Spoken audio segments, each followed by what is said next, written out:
Yo, what is going on, people? Welcome to Throwdown Your Questions, episode 500. I'm your host, Tony Polanco, and tonight I'm joined by Emilio Lopez. Sup, people? How's it going? 10th anniversary, almost at the 9th anniversary of Metal Gear Solid V. Crazy stuff. Carlos Romero. Yo, yo, yo. Brett Murdoch. What up, people? And Brian Manjoma. What's up? What's up? All right, you already know episode 500, total of 1,000 episodes between both shows. Craziness, 10 years, you know? So we're going to get into it. We got a lot of questions, AMA questions tonight. So no video game questions. Now we're just doing the anything but. It's funny, we call it AMA, but it's not really AMA. It's like AMA, but video game questions. So I removed all the video game questions you guys did ask us. So we'll probably ask them on the next Sunday show because they're still pertinent, you know? Mm-hmm. Yep. Also, no Rich action tonight because he is still in Seattle for PAX. And Chris will be on a little bit later. He said he will be on. He just needed a little bit of extra time. But he will be on. What is time? So, yeah, one thing about PAX, like this year is pretty crazy. There's like quite a bit of things that they announced this year. Yeah, we could talk to Rich about which is kind of cool. Yeah. All right. Yeah, like Capcom had a thing, and there's a bunch of other like streams and a bunch of other things that sort of happen. I'm like, man, I wish they had all of that in the 2 years that I went. Jeez, guys. Yeah. All right, man. Anyway. Let's get into it, man. We didn't have any question limits, so there's going to be a lot of questions from a lot of individuals. So we're going to start off here with Illustrated Dio, man. And he did something interesting. All his questions are directed at each of us. I took out the question directed at Carlos and Rich because they're video game questions. So we'll ask those on the next show. All right, let's get into it. First up, question for Mr. Brian. What convention or event would convince you to travel to the United States to meet up with your fellow Throwdown crew and fans? Ooh, that's a good one. It was E3, but now that's dead. Probably won't be the Keighley show since I'm not paying that much money to be in Los Angeles because Los Angeles. So I don't know. Possibly like a PAX or something. Or maybe even a Comic-Con. New York, maybe. That could work. Cool. Mm-hmm. All right. Next up question for me. What is your favorite gaming and or tech review article or anything that you've written this year? Here's the thing. Normally, I always struggle with this question because I almost always forget what I've written because I'm already on to the next thing. But there is one, and I just wrote it recently, and I wanted it to do well because I actually had fun writing it. It was my preview of Marvel vs. Capcom collection, man. Great. It just felt good just going down memory lane. And fun fact about that article, it's actually 600 words. It's a long article to begin with, like a little over 1,000 words, but I cut out 600 words because I went on this whole kind of diatribe about my history with the franchise. I'm like, nobody wants to hear that shit. So I pared it down to 3 paragraphs. So I still have all that info in there. I just took out the part where I detail my history with each individual game. Because, again, I've been playing these since X-Men Trilogy, the Atom.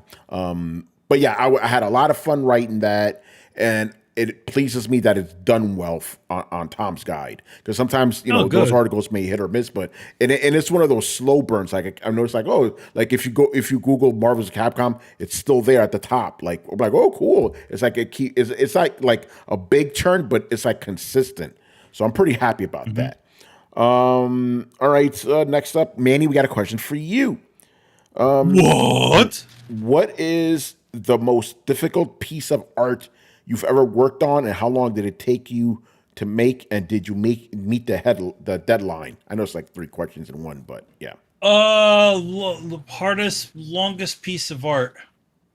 Well, one of them I can't talk about because it's locked behind an NDA. So I'll go with ones that have been released. Let's see. Probably.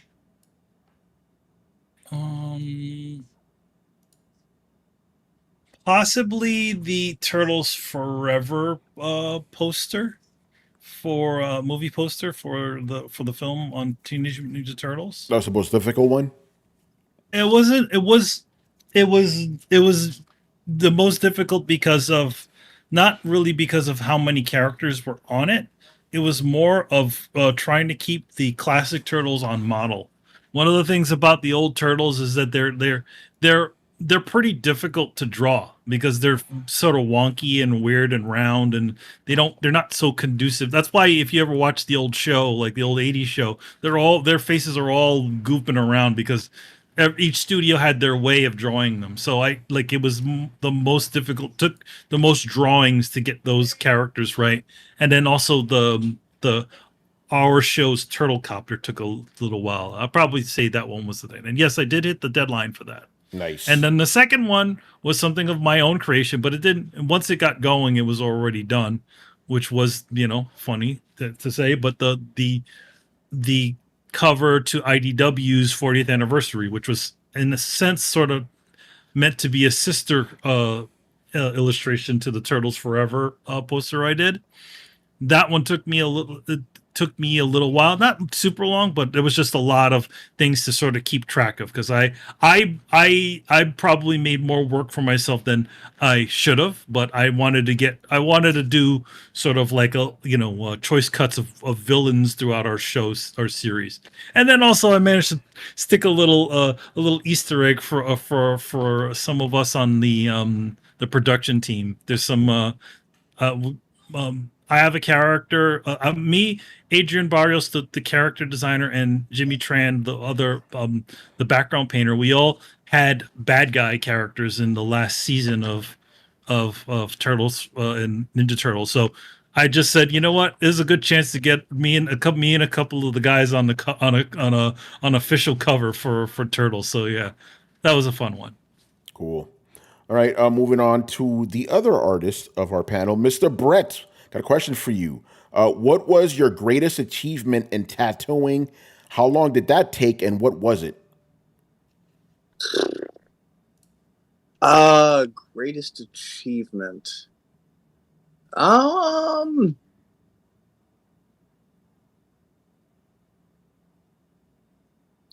I don't even know how to state that. Like it's weird because like I think especially with each tattoo, I assume it's this way about all art, but especially with tattooing because otherwise you feel incredibly guilty about it. You really just kind of have to put your all into it. Like you really got to just do your damnedest. And I think what that kind of means is like, you're kind of trying to push your upper limits. So I think that the expiration date on tattooing and kind of like even 2 years out, you should be able to notice a fairly notable increase in your talent for pretty much the length of your career. And if you stagnate and you can't tell, your tattoos from 5 years ago from your tattoos now, you need to be doing something different. So as that, most of the time, what we consider our greatest achievement or our best tattoos are, some of our more recent work. I feel like that's the same for a lot for art in general. I had the feeling that was the case. Yeah, I mean, in general, it's like if you're sort of fallen into that sort of into that thing where you're just kind of repeating the wheels over and over again, you pretty much don't really advance. And I guess especially if you're a tattoo guy, I'm guessing, right, you're also you have a specific you have to show some of your versatility so you can continue to get work, right? The weird thing is it started that way, but it's going the opposite. So like one thing I will say, like it took me years to be able to hone my craft to the point where I could essentially become a copycat artist. Especially if you give me like some of the stuff that like animators or what the concept art they have at their disposal, like easy peasy. One of my favorite, and I guess this kind of fits the the bill for the question, one of my favorite things that I had done was I designed an entire leg sleeve of Futurama stuff, and I'd done it kind of in the the Simpsons group photo kind of thing, where everybody was kind of crowded into like this crazy busy scene. And I had pulled out the concept art and everything like that, and I had drawn everything from scratch. And for some reason, after I tattooed it, I guess I hit the bill too close because nobody thought anything of it. Like it just kind of passed under the radar because I guess it just kind of came across like I had pulled together either a bunch of Futurama fan art or just a bunch of pictures and kind of sewn them together to create this image, which none of it was just all hand drawn. So like it to me was a bit of a blessing and a curse. It was validation, but also a bit of a dagger to the heart because like nobody was ever going to find that tattoo special because I had put so much work into it. So that was a bit of a kick in the balls. But nowadays people tend to be more kind of specializing in a certain thing, and they do that thing and they really hone in on that thing. And I'm not really sure if that's because that's the way the industry is trending or that's the way that Instagram is trending. And since most of us do so much of our networking and deployment through social media, we are kind of a slave to the algorithm. And the thing I'm starting to learn is that really doing copycat stuff, while it's great to be able to take any tattoo that walks in, it's not doing me a lot of favors in terms of future-proofing my career. I'm going to have to, I've recently come to the realization, I'm going to have to kind of pick a lane and stick with it. And I definitely have my own house style. It's just not been the kind of thing that I've often pushed. I think everybody has their own house style, but it's really going to be a thing I have to kind of lean into. And I guess I'm kind of lucky in the sense that my house style, I've been told by editors and whatnot, is the good, the bad is that it's distinctive. So it's going to make retaining a job or retaining a corner on the market a little bit easier. But it's not necessarily like my house style just swaps in for you're not just going to like draw an issue of The Walking Dead in my house style. That's going to be very, very jarring. So. It's go ahead. I mean, like styling is like a bit of a brand, and if a person can't I feel like especially if you're a person that's just sort of known for like that, just doing sort of those things, sort of like being able to suture into other styles, which I also do as well. It gets that initial reaction, but it doesn't bring anybody back to you. Because it's like, oh, hey, that's Simpsons, or hey, that's this, that's that. Not like, hey, that's a Brett Murdoch piece right there. Yeah. Yeah. Yeah. And that's the thing I think I'm really learning in my career at this point. So, I'm actually about to go through a bit of a rebrand, probably even like take down my Instagram and then re-upload it. I'm really going to kind of lean into particular styles and just, the kind of things that I want to do. The weird thing is and as with every artist, like it's fairly easy to get in your own head and be like, I'm not good enough or any other multitude of things. We all get those self-doubt moments. But then to follow that up with legitimately being like, okay, well, I would love a tattoo. I kind of want a color bomb tattoo. I kind of want, new school Art Deco kind of thing. And in fact, I do. I'm not saying that, hypothetically. I'm saying I want to do crazy kind of like a combination between new school cartoon and Dayglow illustrative. And I want to do almost like Kyber crystal glowing crystals in an inset reverse mohawk. I want to actually get my head tattooed underneath my hair. And I want it to look like it's almost like a toaster, like a slit, but then inside that slit are crystals and they're glowing. I'm like, man, I need somebody who's good at really good crisp color bomb stuff. And I came to the realization, I was like, shit, there is nobody. I'm gonna have to travel out of town and pay somebody a ludicrous amount of money because there's nobody in the fucking city that does that shit, except me, and I can't tattoo my own fucking head. Funny. All right, good stuff there. Moving on here. Logic wins. Happy episode 500, guys. Thank you.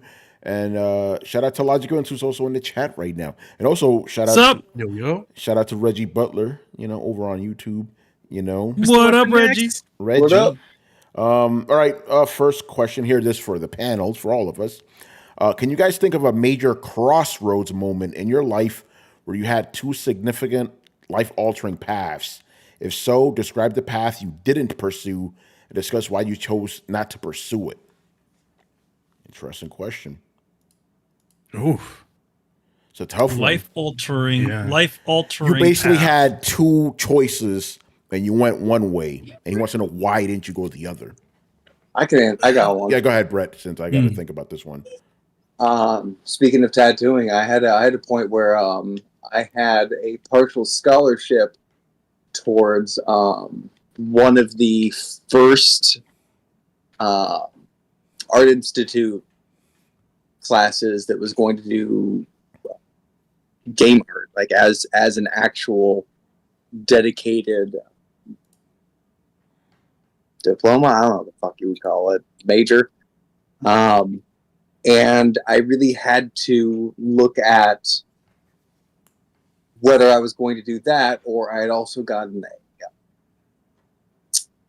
an offer for an apprenticeship. And so I really had to look at what I was going to do. And the thing that ended up making the difference was I have a sister 6 years younger than me. And although my parents, I'm sure they had made accommodations or something like that, but like I knew that we never had a lot of money growing up. Like nobody in my family before my sister had gone to college.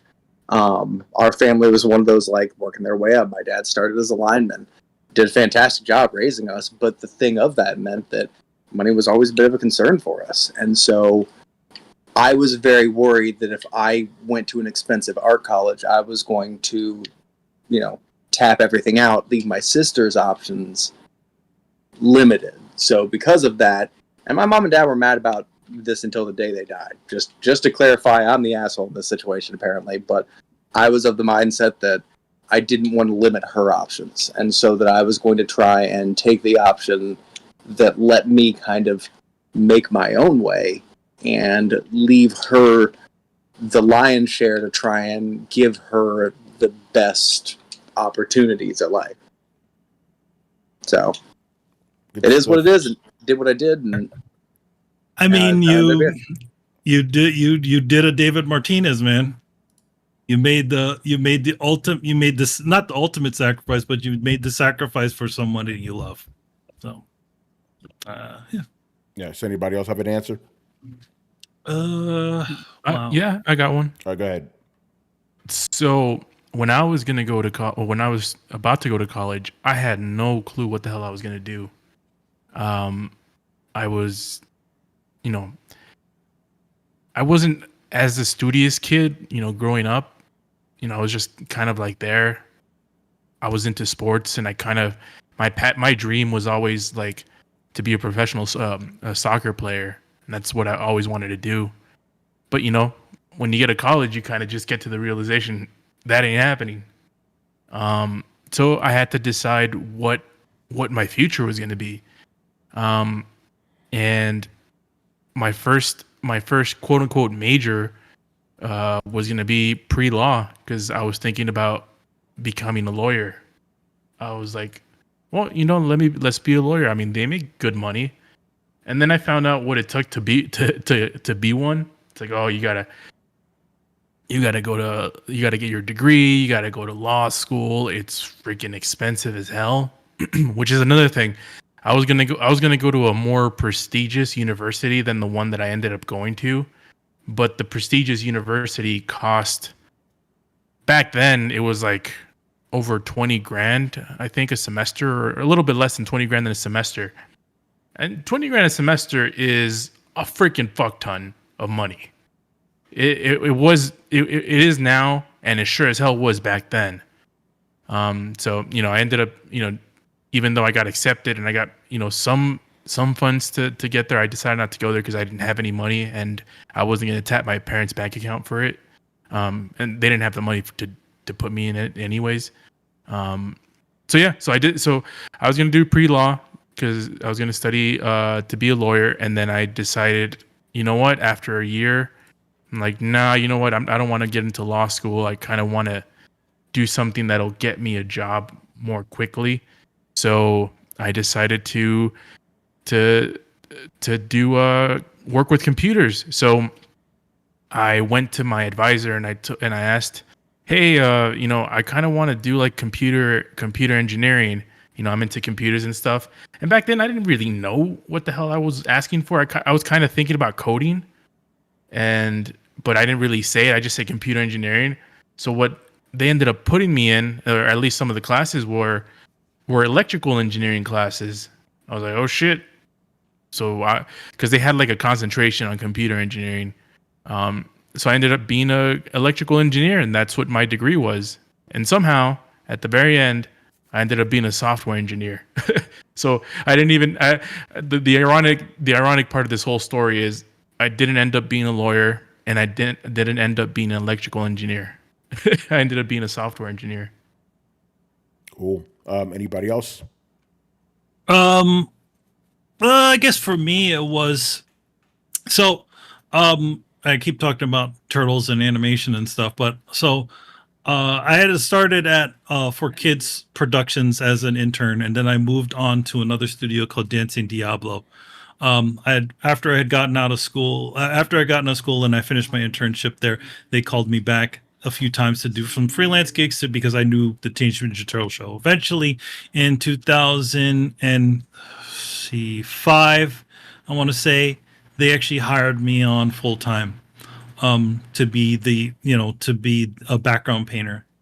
At the time, there was tensions between the two studios was pretty heavy because at the time we were developing two shows at the same time, which was Ninja Turtles, the fifth the fifth season of Ninja Turtles, and then the sixth season. Fast forward, we were finishing off one season and then developing a whole new season that was under another style, which put a lot of stress on the people at the studio. So eventually the studio decided to end their time with them. At the time, obviously our supervisor was just had it with the main studio.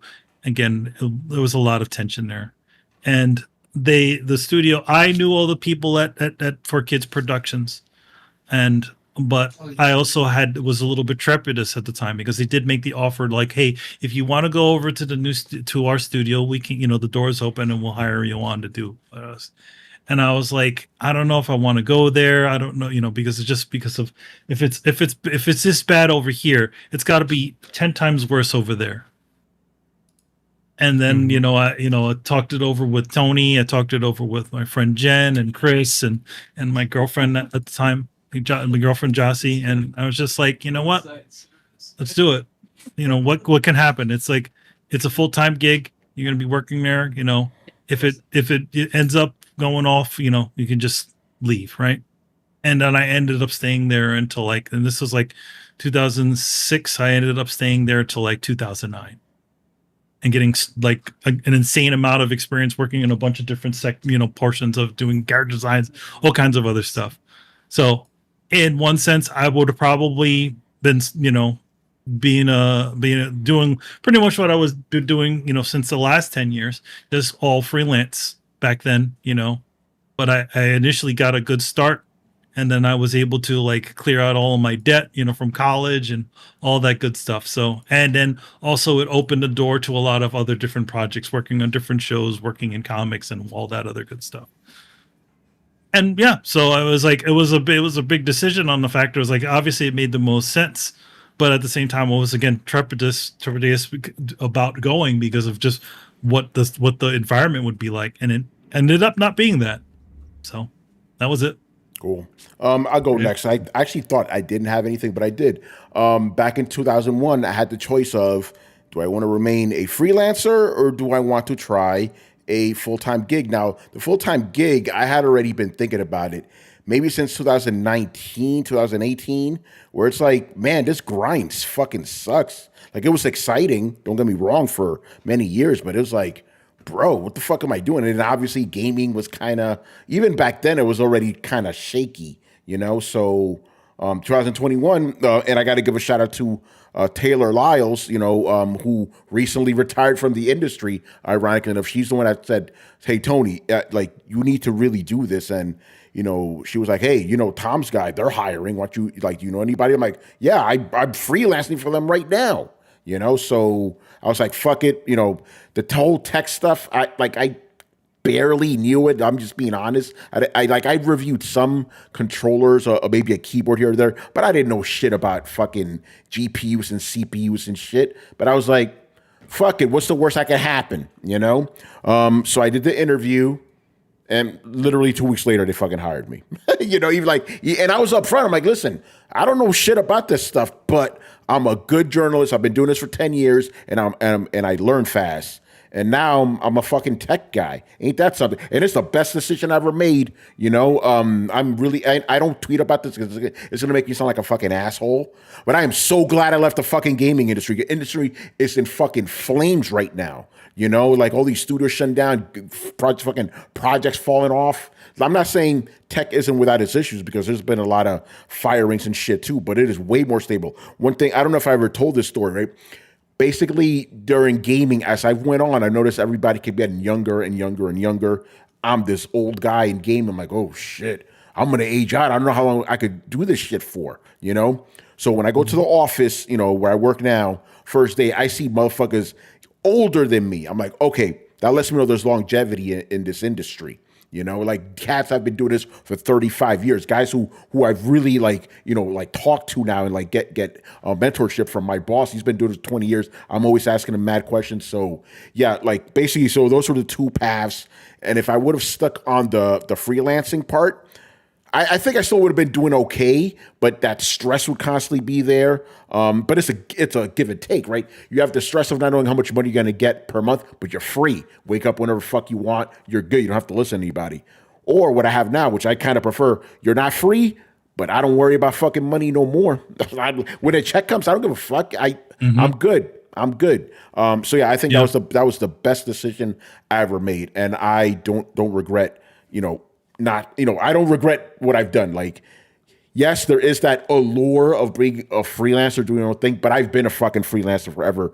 I don't ever want to do that again. So I'm really glad I made that decision.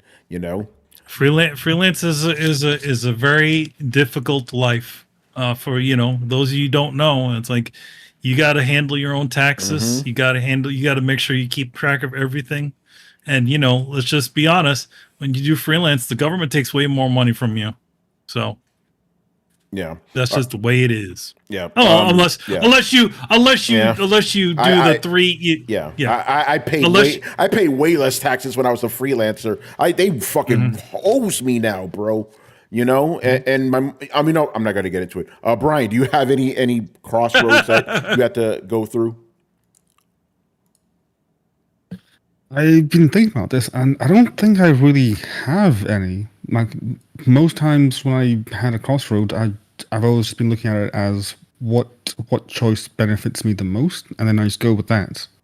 I guess like the closest thing I have is something similar to Carlos, where instead of wanting to go into law, I wanted to go into medicine and possibly become a doctor, but then the similar situation, like when you find out just how much it costs and how long it takes, and the fact that the doctors here in the UK just get shafted, it's just not worth it. So I was like, okay, I need to think of something else that is long term, because I always was thinking, like, okay, this is back, 18, well, let's say 20 years ago. I was thinking, okay, what is, like, in terms of what to do for my future, don't think about what's good now. Think about what's up and coming and what you can make money with in the future, not what's good now. Because my parents really wanted me to go into engineering, especially mechanical engineering, which was really good back then. But then I was like, okay, I need to, like, yeah, that's fine now, but what if, like, in the future things change? So I can't just be on that path. I need to think about, okay, like, what's the new hot thing? And back then, tech was like up and coming. I mean, this was probably before Amazon was Amazon and Apple was Apple per se.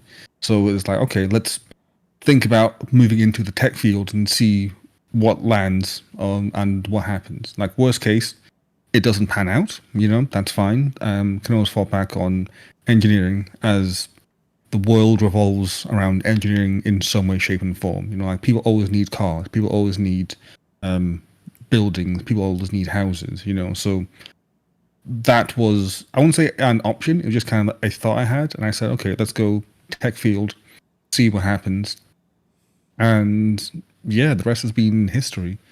Closest thing, as I said, from there was just which field to go into, because with programming, there's just so many different places that you can go to. There's tons of them. And the first thing I really fell in love with was front-end websites, which was great.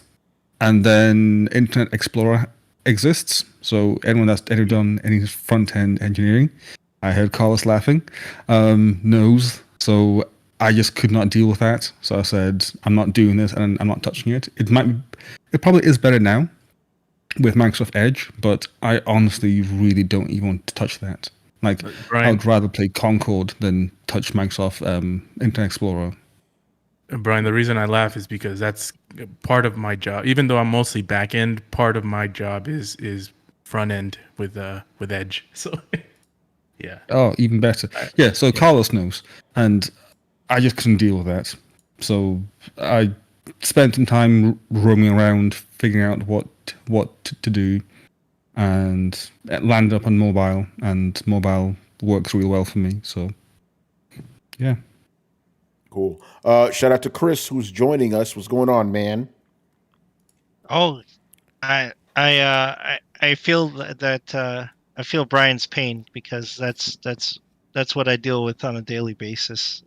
That's all I do is front end design and development. So I know all about that. I remember the pain of supporting Internet Explorer 6 because Nintendo of Japan would not let that go. Shit. So yeah, Yeah. terrible fucking experience. yeah. Terrible problem. But Chris, since you're not too late, I'm gonna go back a little bit because we did get a specific question about you. Then I'll ask you the question we were just answering, and then you'll be all caught up. So the question from Dio is, what is your favorite place or places that you recommend to get food in Austin?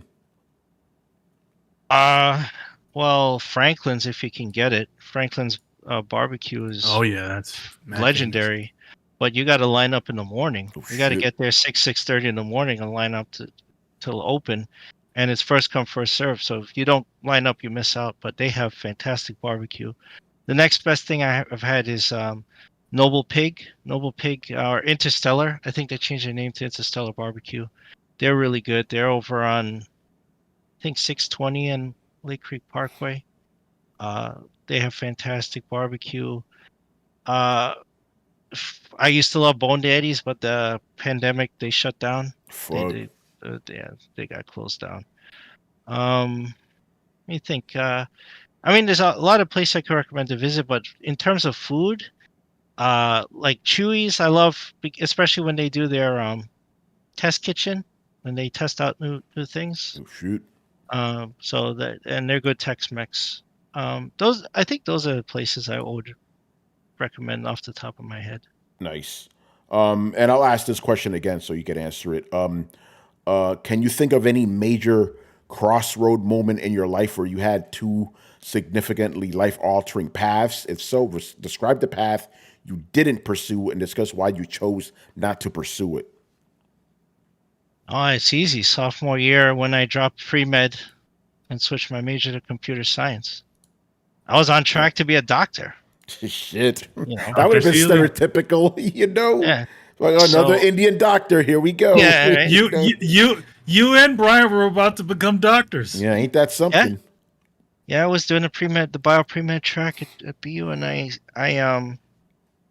think I took the midterms of organic chemistry, which I was doing well in, but it made me realize, like, just how fucking ridiculous the people were who were going into the field with me.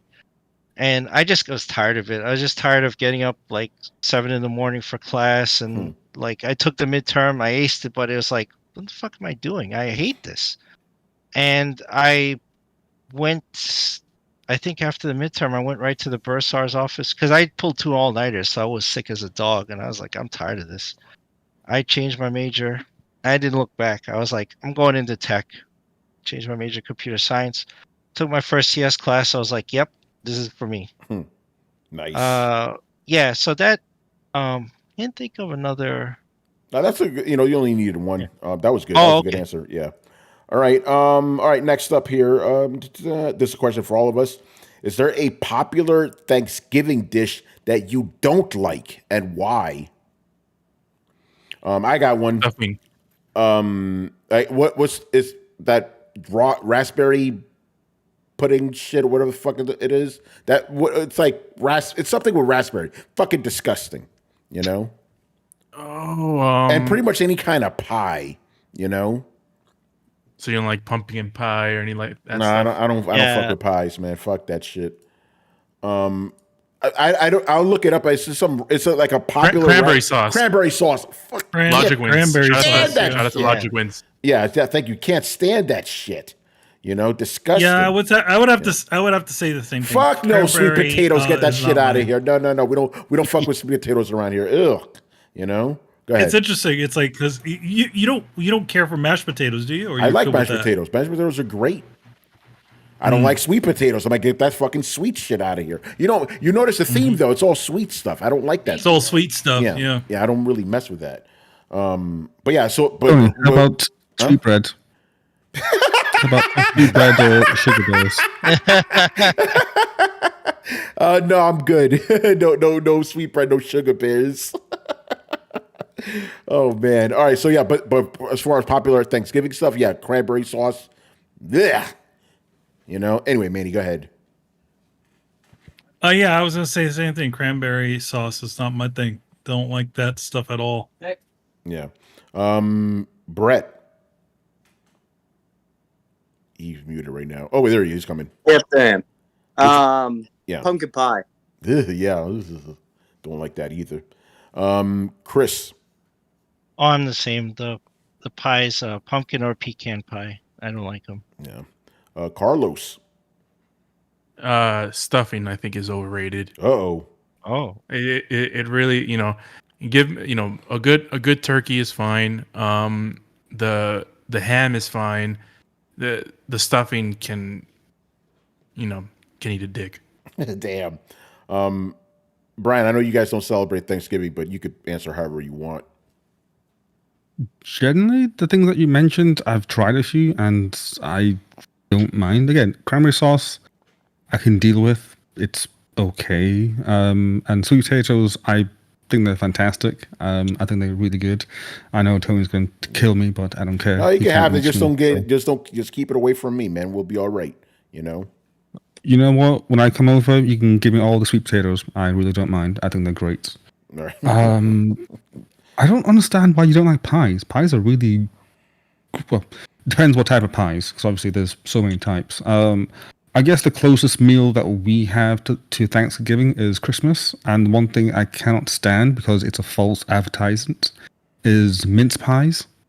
Because I always thought that it's mince pies, it'd be like mince meat and stuff, so nice and hearty. But no, it's like sweet fruits and raisins and dried fruits and all sorts. And I was like, the fuck is this? Like, this isn't mince. Like, this is mince. Mince is mince meat. It's beef ground up. It's not for fucking raisins and shit. So, yeah, that I can't stand. Like, the first time I had it, I almost threw up because again, I was expecting like savoriness, and then I got sweetness, and it's like, it's weird. Yeah, can't stand it. And even now to this day, anytime I see it on any menus or anything, I just avoid it. It's like, nope, not touching that. Yeah, fuck that. What he goes, maybe I would like shepherd's pie. Probably not. I don't like pies, man. Oh, shepherd's pie is just savory. What's in that shit? Brian, do you know? Shepherd's pie. Oh yeah, I cook it like almost every 2-3 months. Excuse me? It's a mixture of lamb mince in a sauce with veg, so usually peas, onions, carrots, Yeah, I'm and good. it's layered with mashed potato You on lost top. me. You lost and me. baked. You lost me at onions and carrots. Ugh, fuck that. You can you can take out the onions, but carrots you kind of need them. It's kind of part of the staple. Okay, And no. it's lamb mince. Okay, Lamb. cool. I'm good with lamb, but just it's carrots. I can't. No, can't do I'm that. sure that you can take them off. All right. Yeah, I mean, when you make a shepherd's pie, it doesn't need to be everything, but there's just certain things that are in it. Like, you know, to be honest, yeah, that one is it's pretty much a meat pie. You know? All right. Let's move on here. Question for you, Manny. What is your opinion on comic book subscription services like Marvel Unlimited and DC Universe Infinite that feature access to thousands of comics for a reasonable yearly fee? Do they cheapen the art form or do they widen the comic market to new audiences? I mean, that sort of remains to be seen, to be honest, because just like with the video game industry, yes, it does open the door to a lot of things, but you know, Tony can attest to this. You don't read the books when they come out for those subscription service. Yeah. It's always a month later. No. They appear on there. For Marvel, it's 3 months later. For DC, it's 6 months. That may have changed because I canceled both of those. But when I last subscribed to them, which was about 2 years ago, Marvel was 6 months for a long time. Then they bumped it up to 3 months. But DC was 6 months. But DC Universe was the newer of those apps. So maybe they got with the times. But yeah, you're not reading them on day one. You're not reading them on day one, and it's because they don't want to they don't want to horn in on the brick and mortar stores where they make most of their money from. So does it cheapen the industry? No, I don't think it cheapens the industry. I just think that it needs to be either one or the other. If we're going to go digital, then we're going to go digital, and we're going to start trying to charge less than we're charging per month. You know, like in other words, you're releasing at the stores right now. Comics are some comics are like $6, right? Yeah, $6. If they offered their comics for original, like older prices, like $1, you know, about as much as an as a iPhone app, I think that would be a better deal for people to get more into it. So it's you know, on one end it's really convenient because you have so much at your hands, but I think it's only secondary to the brick and mortar thing. So I wouldn't say it really cheapens anything. It's just like it's a part of the same whole, more or less. Cool. I mean, one good thing about those things like that is there's a residual check for everybody that comes off of those things. So, you know, because the books are continuously out there. So you get a little bit of some, you know, Marvel and DC, the way they set it up is that, you know, once you've reached a certain amount of residuals, you know, or either royalties, then they send you a check. So that's not too bad. All right, cool. Next up, question for the panel. When it comes to gaming on TVs or monitors, is there a specific brand, LG, Sony, Samsung, etc., or technology, OLED, LCD, mini LED, that you consistently go back to when making a new purchase? If so, why? Tech question. I'm really fond of LG. I have the LG CX. But yeah, so but you know, if we're going just for like an overall answer, OLED, HDR, like absolutely have to have them. Cannot live without those. Though absolute game changers, right? 4K resolution, obviously, gotta have that. For, you know, like for a big TV, obviously for a gaming laptop, I'm fine with 1440p. You know, on like a maybe 15-inch screen. That seems to be pretty good. For gaming, I don't want anything smaller than that. But yeah, LG, OLED, 4K, I gotta have that. But I used to fuck with Samsung for a very long time, and I had reviewed a lot of Samsung monitors, and they're fantastic. So I would fuck with Samsung too, you know. And I also like Acer's monitor. I know I'm talking about monitors right now. Acer doesn't make TVs, but you know, if you're talking about monitors, I like Acer stuff. The Predator monitors are pretty good. But yeah, for gaming TVs, LG is what I go for. Carlos, I'm going to go to you next because you're the guy that got me into this stuff. Yeah, I kind of echo what Tony's been mentioning. I would go OLED for TVs for sure. And I've gone with both LG and Samsung OLEDs, and they both are fantastic.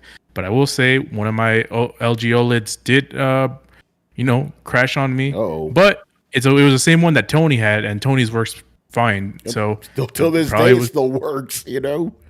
yeah. So it was probably just it just happened to me. It's like one of a few things. But I replaced it with a Samsung, and I still got another LG OLED that I got like almost 10 years ago at this point. So and it still works perfectly fine. So yeah, LG or Samsung OLEDs. I don't mess with Sony. I've had some Sony TVs, and I just I'm not too fond of their UIs. With I think they're doing Google now. Yeah. Type interfaces. The question does add monitors. So yeah, so my answer is still good. Consider Acer for monitors as well. They're really, really good. Anyway, go ahead. Yeah. Well, and piggybacking off of that, in terms of monitors, Acer and LG is all I have. I only have Acer and LG monitors, and I would recommend, if you haven't tried, ultra wide monitors. I know they do 4K now, but I mean, if you can just do 1440p on ultra wide, that still is perfectly fine. And it helps the PC if it doesn't have as much juice to push through the 4K stuff. So yeah, LG Acer are my two favorite types of monitors, and LG and Samsung are my two favorite TV makers. OLEDs. The monitors don't have to be OLEDs. No. I don't think it really matters. Obviously, it might even be detrimental since there's a lot of static images on PC screens. Yeah, no, I agree with that. It's funny because for monitors, I actually have Asus monitors, but they're literally just 1080p. I don't care. It's just for work. I'm not gaming on this stuff. Carlos, I know when I say Acer, you're like, my man. And I have an Acer Predator. Yeah, I got Acer makes good stuff. But yeah, let's Brian. What do you look for in a gaming monitor? I'm mostly the same with Carlos there. I look for ultra wides. It was one of those decisions that I made that I think is like really good. Like, even though you're really scared about it at first, it's like, okay, you hear all the bad stuff that, it's not supported by many games. Like, some some programs don't really utilize it quite well, and some websites just look really bad. But then when you use it, you're like, this has amazing real estate and is much, much more preferred over dual screens, as it's basically dual screens in one, and it makes sense. So yeah, these days it's ultra wide. I have an ultra wide 1440p. I think I have a Acer Predator. Yeah, Acer Predator. It's just nice and meaty and chunky. And the fact that you can just scale down as well, it's like, okay, this is brilliant. So you still have your 1080p in there. You have your ultra wide, and you have your 1440p, so you can still use them if you really want to. TVs, I honestly not too fussed. I don't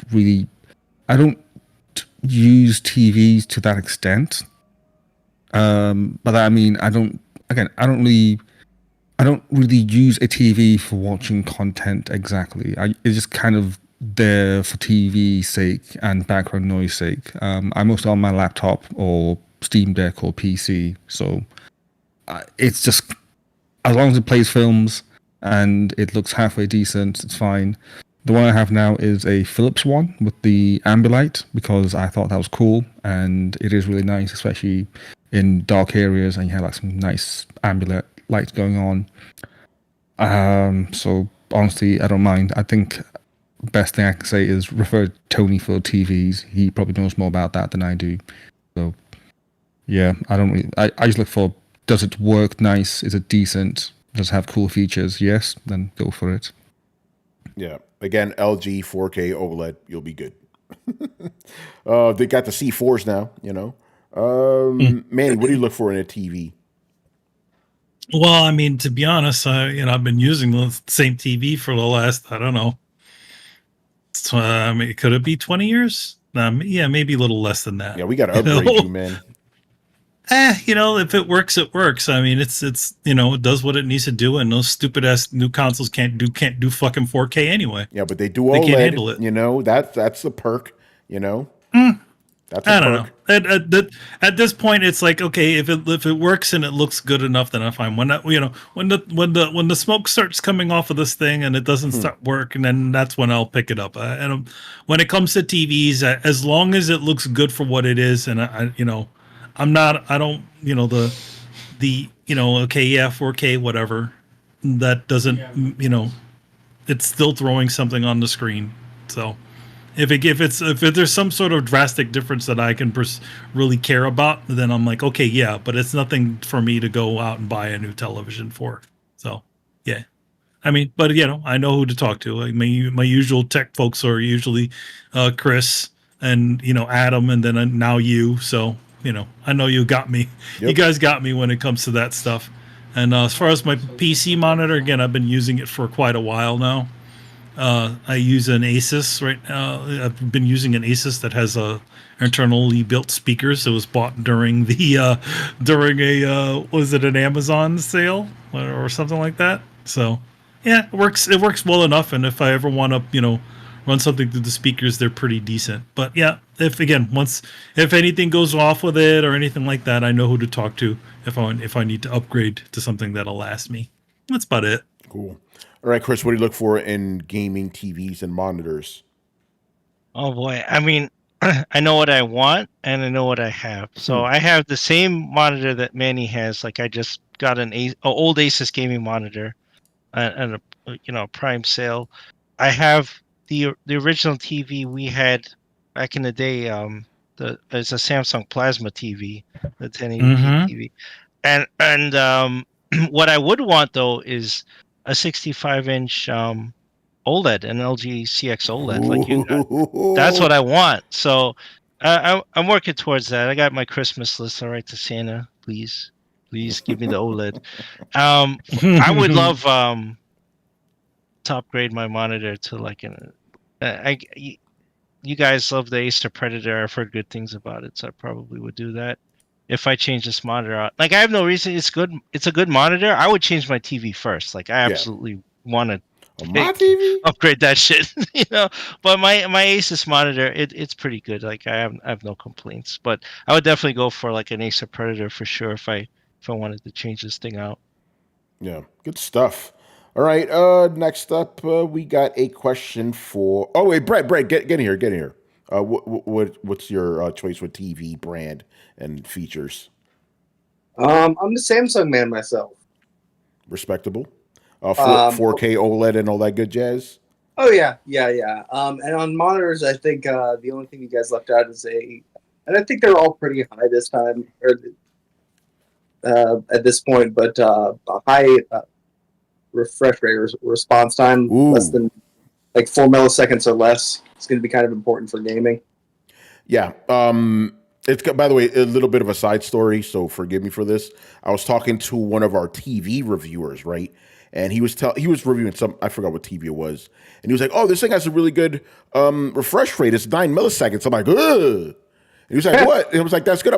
I'm thinking in gaming terms, right? I'm reviewing monitors that have 0.03 millisecond response time. So I'm like, "Damn." But yeah, Brett, generally, I would go the most I would accept is 3 milliseconds.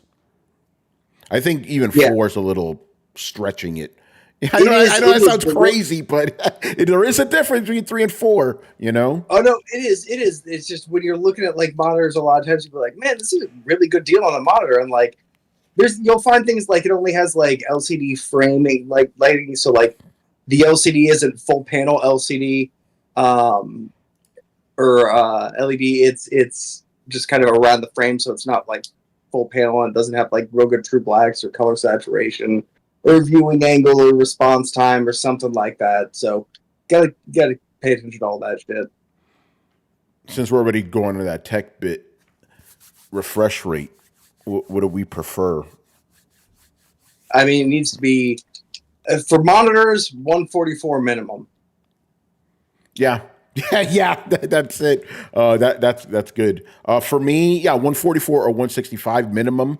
I know there's more. You know, you can get 240 hertz. Some fucking monitors get 480, but it's like you have to really drop down the fucking graphical resolution to get the frame rate to match up to that. But Bro, I think yeah. some people don't understand that, like, if you're not getting above 140 frames per second, you do not need more than 144 yeah, hertz monitor. Like, you just, like, they don't get that.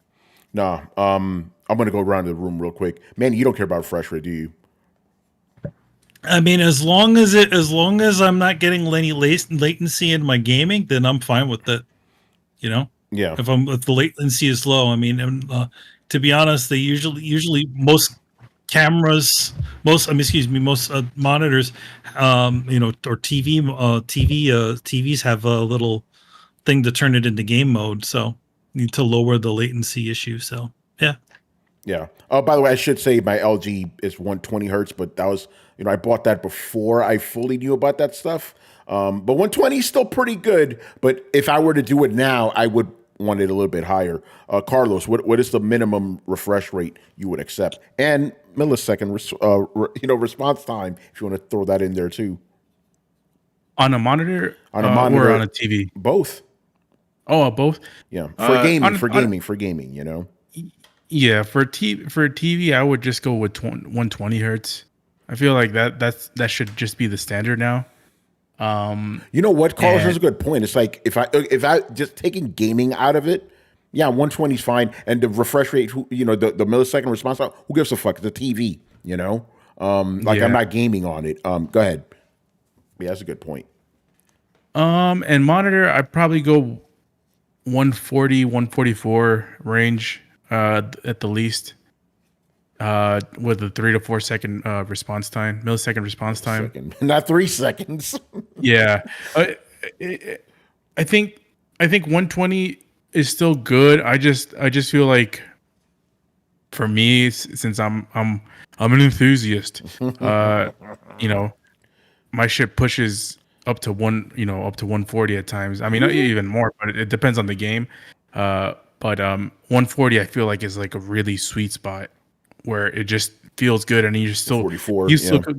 Yeah, 144. You can still detect the difference between 144 and 120. Oh yeah. But you know, when you get to the 200s, I don't, you know, those people. I don't know how they do it, but you know, that maybe in the future I'll learn to read the frames.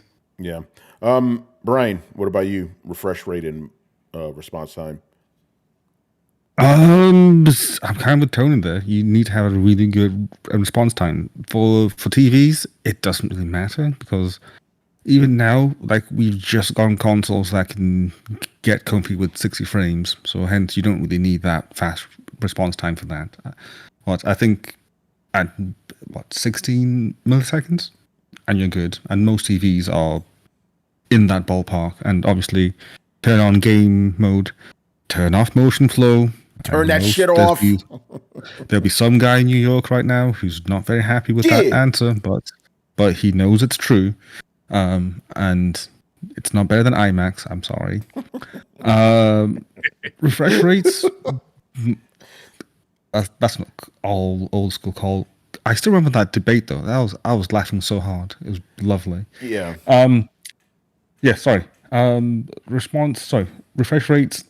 My Acer, I think it's 100 hertz, which was what you could get back then. But now I'll be looking to get at least 120 onwards. I really find it. I even find it. It's weird that I find it weird that 60 frames is kind of a bit odd, because I remember like 10, 15 years ago, I was like, wow, 60 frames, that's amazing, so much better. But now it's like, 60 frames, like that's weird. It's slow. So I think it's just one of those things where the higher you bump it up, it's weirder to go back. Kind of like resolution. Like I remember a time when 720p TVs came out, and I was like, oh my gosh, it's so much better, so much more crisp. But now it's like 720p. Like, what is this? It's just funny how the progression. Like I was writing a review, and I had to stop myself because I was literally complaining that I was only able to get 120 frames a second instead of 130. I was like, "What the fuck is wrong with me?" Yeah. You know? The first time I played a game in 144 hertz was Heroes of the Storm. Heroes of the And- Storm. Yo, man, it just feels different. Like it's hard to explain it. No, It's yeah.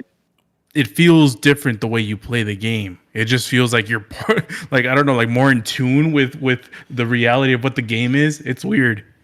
Yeah. Yeah, I was reviewing okay, so I was playing on this Corsair desktop, this like fucking with a 4080 Super in it, right? i9 Intel crazy shit, right?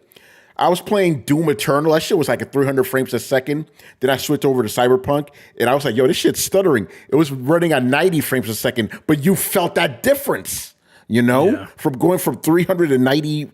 But like now, obviously, 90 for fucking Cyberpunk is great, you know? You know? But it's like, bruh, but it's anyway, before I nerd out more, Chris, what do you prefer for refresh rate and all that? Yeah. I mean, higher is better, but it's like Fucking daddy. I kind of agree with Carlos. Like 120 for TV, that's Yeah. decent enough, and 144 higher for a gaming monitor. Yeah. I don't run either of those, but I would like to have it. One day I will. One day, please. You know? All right. Next up, Brett, we got a question for you, man. Have you ever had instances? This is a funny one. Have you ever had instances when you were freaked out by how intelligent your dog is? If so, describe these instances. Are dogs more intelligent than we give them credit for?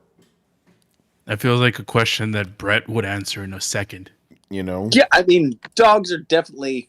I don't know. Like, it depends on how much credit you give them. Like, I give my dogs a lot of credit. They swear to God, they have the emotional or the linguistic understanding of almost like a 2-year-old.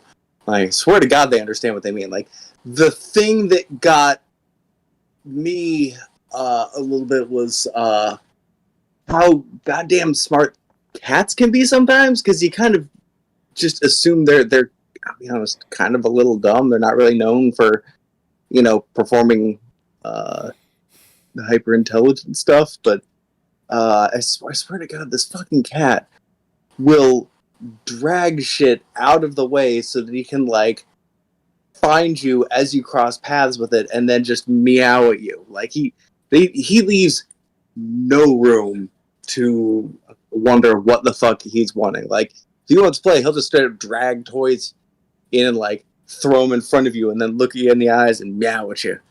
Which it's I don't think that's like particularly amazing cat behavior, but I don't know, something about like I think we're conditioned to think dogs are smart as fuck, like, but cats are just aloof and they don't really necessarily like. It's hard to judge them, but I'll be honest, like my cats definitely give my dogs a run for their money. Yeah. Yeah. Yeah. Chris, you may as well come in here because you got dogs. Yeah, I mean, I'm impressed a lot of times with Pee-wee. Like I just tell him what I want him to do, and sometimes he does it. I'm like, damn, I get shocked sometimes. I'll be like, get your bed, or come over here. Or sometimes I tell him like, just go up the stairs, and he just goes. And I'm like, damn, it's like I'm just talking to a person or a child. So I'm impressed that my cats are straight up retarded. So I have to disagree with Brett on that one. I mean, like, I just wonder how cats have survived this long on Earth. Oh man. I also think it depends on the cat, because my cat can open up doors and they both know where to it didn't take them long to figure out where we feed them, and they always go to their little crates whenever the ones that they always go to. So it's like they've realized things and they remember where we put any of the toys. I mean, when it comes to food or bathroom, like they they get that immediately. It's like everything else, every survival instinct that a cat should have, like maybe don't fall in a tub full of water, or maybe don't mess with that. Yeah, maybe don't climb shit that you can't come down from. Yeah, that shit. It's like, what the hell's wrong with you? Yeah, I mean, Big used to do that in the old apartment because we had that old big space on the top. But I mean, for the most part, they're pretty smart. Dude, they know things to do. So one of my cats used to, like, we used to have those doors that had the just kind of like the straight handle on them. You know what I'm talking about? Like, yeah. Okay, so yeah, on the back of it, was he opening the door? He was not only opening the door, but he was learning to open the door. But like he'd like have to reach up and curl his paw behind the backside into the molding behind the thing, and then pull down while kind of like jumping up and kangaroo kicking the door while putting his paw on the other door. It was this weird little maneuver he had worked out where he hopped up, grabbed the thing, put one paw on the door jamb, and then as he fell back down, he pulled the lever down and like kicked the door open. It was, I don't even know how he figured it out, but the little motherfucker figured it out. It's scary as hell though. Like, especially like, since one of our cats has always, when we got into this apartment, he figured out how, he literally watched us and figured out, okay, that the latch opens the door, and then he just, now anytime he'll just, it's like a murderer trying to come in, and it's like, and then he comes in. He in. You hear it rattle because it like stands up and like rattle, and then like boom, like the door flies open. Oh man. Does anybody else have any? Of course, you don't see the. Of course, you don't see the cat. You just see the door flying open and then nothing. Yeah. Anybody else have pets with a story? Yeah, I still find it fascinating that cats have learned to meow at people when they want stuff. Like I think that is pretty impressive in terms of intelligence. I mean, because they don't know, because cats don't normally speak. They don't usually make noises on their own. Yeah. So basically, they have learned. Well, they have made their own language that they use to communicate with other species, and pass that down through generations. I think that's very intelligent, in my opinion. My cat still uses its face to open doors, so it's not as good as that. But I've seen cats where they are smart enough to know where. What's that? Like a water fountain? No, not water. You know the things in offices where you put your cup and then water comes out? There's a name for it. Oh, the fountain, right? Water fountain, right? No. A dispenser? A water dispenser. Water cooler. Yeah. Cooler, there you go. Is that it? Yeah. I've seen videos of cats where they're smart enough to know that's where the water comes from, so they get up on it and then they actually use their paws to pull down the lever and get the water out. And I'm like, that's pretty damn smart, you know.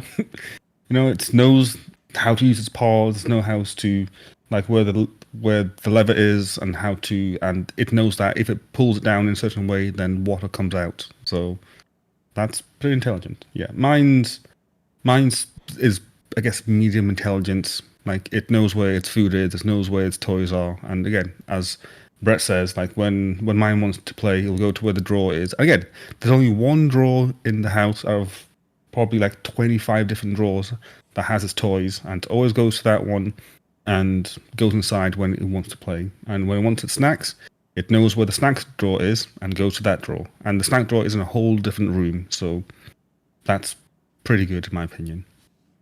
Cool. All right. Next up, we got the last one here from Mr. Logic Wins. He's been enjoying all our answers here live, so that's pretty cool. He goes, many of you were able to turn your passion into a career. How do you guys deal with low-key jealous family members or friends who work jobs that they don't like? That's a fun question. I'll start off. My family doesn't know what the hell I do. I've tried to explain it to them many times. They don't think it's a real job. Whether it's gaming journalism or tech journalism, they don't think it's real. They're like, what do you mean review? Like, they can't comprehend it. So they can't be jealous of something that they don't understand. They still don't think I have a real job. It's hilarious, So yeah, I don't have to deal with this. I'll go down the line. Manny, do you, jealous family members? Or friends? Not really. No, I mean all the friends that I have are pretty much in this room. With the exception of a couple that I know in art. But yeah, I don't. There's no real jealousy. Like I don't feel any jealousy toward any other.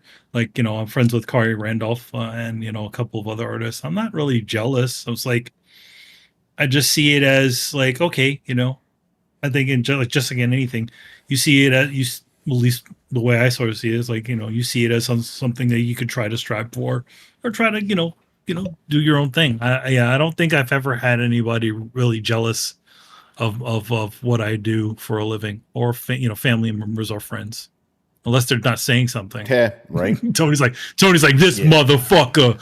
Yeah. That should be me.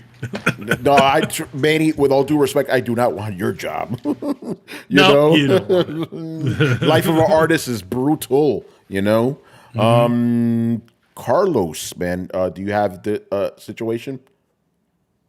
No, I don't. I just feel like most of the people, most of my family members and friends, well, most of my family members never even considered what I do for a career. So I don't think they even, comprehend any of that. Friends, no, I don't think so. Actually, most of my more, friends right now are kind of doing what I do. With so, you know, maybe there's jealousy within, position and salary type stuff, but I don't think there's any jealousy within career paths. Yeah. Brett. I don't really see a lot of jealousy from people around me.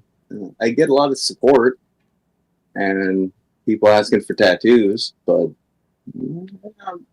at the very least, the very most, I think I see people who kind of belittle my job and assume that it's easier than it is, or that anybody could do it. Just that kind of stuff. Where they're like, "Ah, your job looks easier." They're like, "Yeah, it's because I make it look easy, not that it is easy." Yeah, put a pin on that because I kind of want to go down that rabbit hole. But I'll finish up here. Brian, what about you? My family, they don't really understand it exactly. They just kind of wrapping their head around it. Like all they know is that I do tech stuff, so hence I'm the designated tech guy in the family. Friends wise, they're not really jealous of the job. They're just kind of happy that I have a job that I don't have issues with people. So I've been kind of lucky. Most of the places I've worked have been with really nice people and really enjoyed the work. So whenever they are bitching about their bosses and people that they work with, it's kind of like, okay, it's like large company problems or small company problems. So I don't really deal with that. They're not really jealous about what I do. They're just more jealous about I have a good work relationship, I guess. Yeah. Chris. Yeah, I don't. I don't think so. Like for my folks and stuff, my mom doesn't really understand what I do. With tech. So, and my cousins are all in tech in some field. So yeah, there's no jealousy there. And friends, it's you guys, a couple other people, a couple of my other friends outside of this are in tech also, and we're not. There's no rivalry there, so I don't think. Yeah, no, I don't have any issues like that. I think this question really kind of is more suited for normies. They probably feel like stuff. Just think about it. Like we kind of have our own weird bubble of the people we hang out with. Everybody we hang out with is in some sort of specialized field that they're really kind of passionate about. And since we're all in individual fields that we're passionate about, we like cheering other people on that are in other fields. So there's no real jealousy there. But I do want to go back to something Brett said because I wanted to bring it up too. Even though I don't get that from family, like the jealousy thing is there, they don't know what I do. The belittling is there, though. They don't say it directly, but they do. Where they think they're better than you, They're like, oh, I'm an engineer, I'm a doctor, shit like that. That stuff I get. You know, particularly for my mom's side. My dad's side family's cool; they don't give a fuck. But my mom's side, they'll lay some lowdown shit like, "Oh, I got this many degrees, I got this, I got that," saying shit. So that kind of shit I get. Tony, what's up? that's Hispanics, man. That's how it is. That's Hispanic shit. Yep. Well, So that shit I get. I've had extended family members, and like that's all I'll say. But like, if you lament about like how something at work is bothering you, or about like how you're feeling burnt out, or you're not making as much money as you want, or something like that, like somebody will throw out well, if you ever want to get a real job, blah blah blah, and like, oh my fucking god, I hate that shit. Oh man, I haven't gotten that. Yeah, I haven't gotten that, Brett. But I know what you're talking about. Or where it's like, oh, you're still doing that. Shit like that. Like, okay, bro. For me, I mean, like that was a lot from my father, but I think it just came from a place of like worry. Obviously he just sees me working at home and stuff like that, and but I think the whole same thing that you guys were saying is that there's the misunderstanding of what that is. So like I think I've told this story before. I was like, I took him to my job, and showed him my so to my coworkers, and then he talked to them and all that stuff, and then then he saw the credits to the thing, although being very fast, but my name was on there, and then he sort of got it, and that's when the sort of when are you going to get a real job sort of went away, because it's like, no, this is a legitimate job, it may not, granted that's the closest to looking like a normal like job that you could probably ever get, working in an office designing stuff. That definitely is it. But yeah, definitely it becomes weird when you're saying like, okay, yeah, I do this stuff, but I do it all from home, Yeah. So I feel like that's the big one. Yeah. No, you're right. Yeah. Now, now some of my family members do think I finally got a job because I work in an office. Like, you realize I do the same thing at home that I do in the office. There's no real difference. but But to it's them, like going somewhere means it's a real job, Yeah, being in a different place from your home is considered considering it to be a job. Like, let's say for a sake of conversation, maybe you didn't work at home. Maybe you paid for an external office. That to me, that to them might seem like more of a job than you just being at home working at your own computer. Yeah, you're right. And this isn't related to friends, but since we're talking about jealousy, I definitely get that from fucking Twitter. A lot of people that are hating on me, just being real. Because I'm either somewhere where they want to be, or I'm somewhere where they don't think I should be. And a lot of my other colleagues, most notably Paris Lily, is in that situation too. Gets a lot of hate, a lot of jealousy. So thankfully, but here's the thing though. I want to say this. We are also the type of people who wouldn't associate with others that that are jealous like that. You know what I mean? We're very selective of who we bring into our inner circle, and we wouldn't be hanging out with a bunch of fucking assholes. You know what I'm saying? So I want to give that credit to us of being very good at selecting who we associate with. Anyway, Brett, you were gonna say?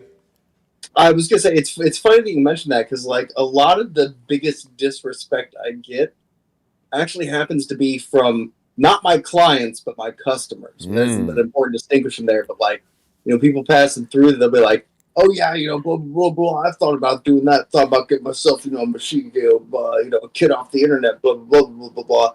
And I'm wondering if Manny, if you're also the same way. Like, some of the shittiest things said to you been at cons?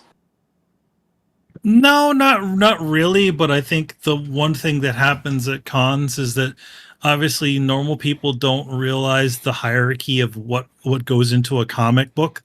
So it's like they don't think about all the other people that go into it. It's usually just about the artist, the person who's drawing it and then the person who's writing it. And a lot of times sometimes the writer might get more credit than what the artist is getting, and vice versa. Because it's sort of weird for people. I always feel like for people to think beyond just like, it's not just one person. even if it's written by somebody else, there's still a lot of happening in there. Just because the writer didn't design Spider-Man. Stan Lee didn't design Spider-Man. Stan Lee didn't design all of the villains. He just had a paragraph on a page. So I feel like that's sort of the disrespect that sort of comes from just the general audience of just not understanding that it's not an authorship. It's always somebody. You're always working with somebody else. Yeah. All right. Moving on here. Who is this guy? Eurocar9. Who is this guy? Good guy. Yeah. All right. Got a couple questions here for us.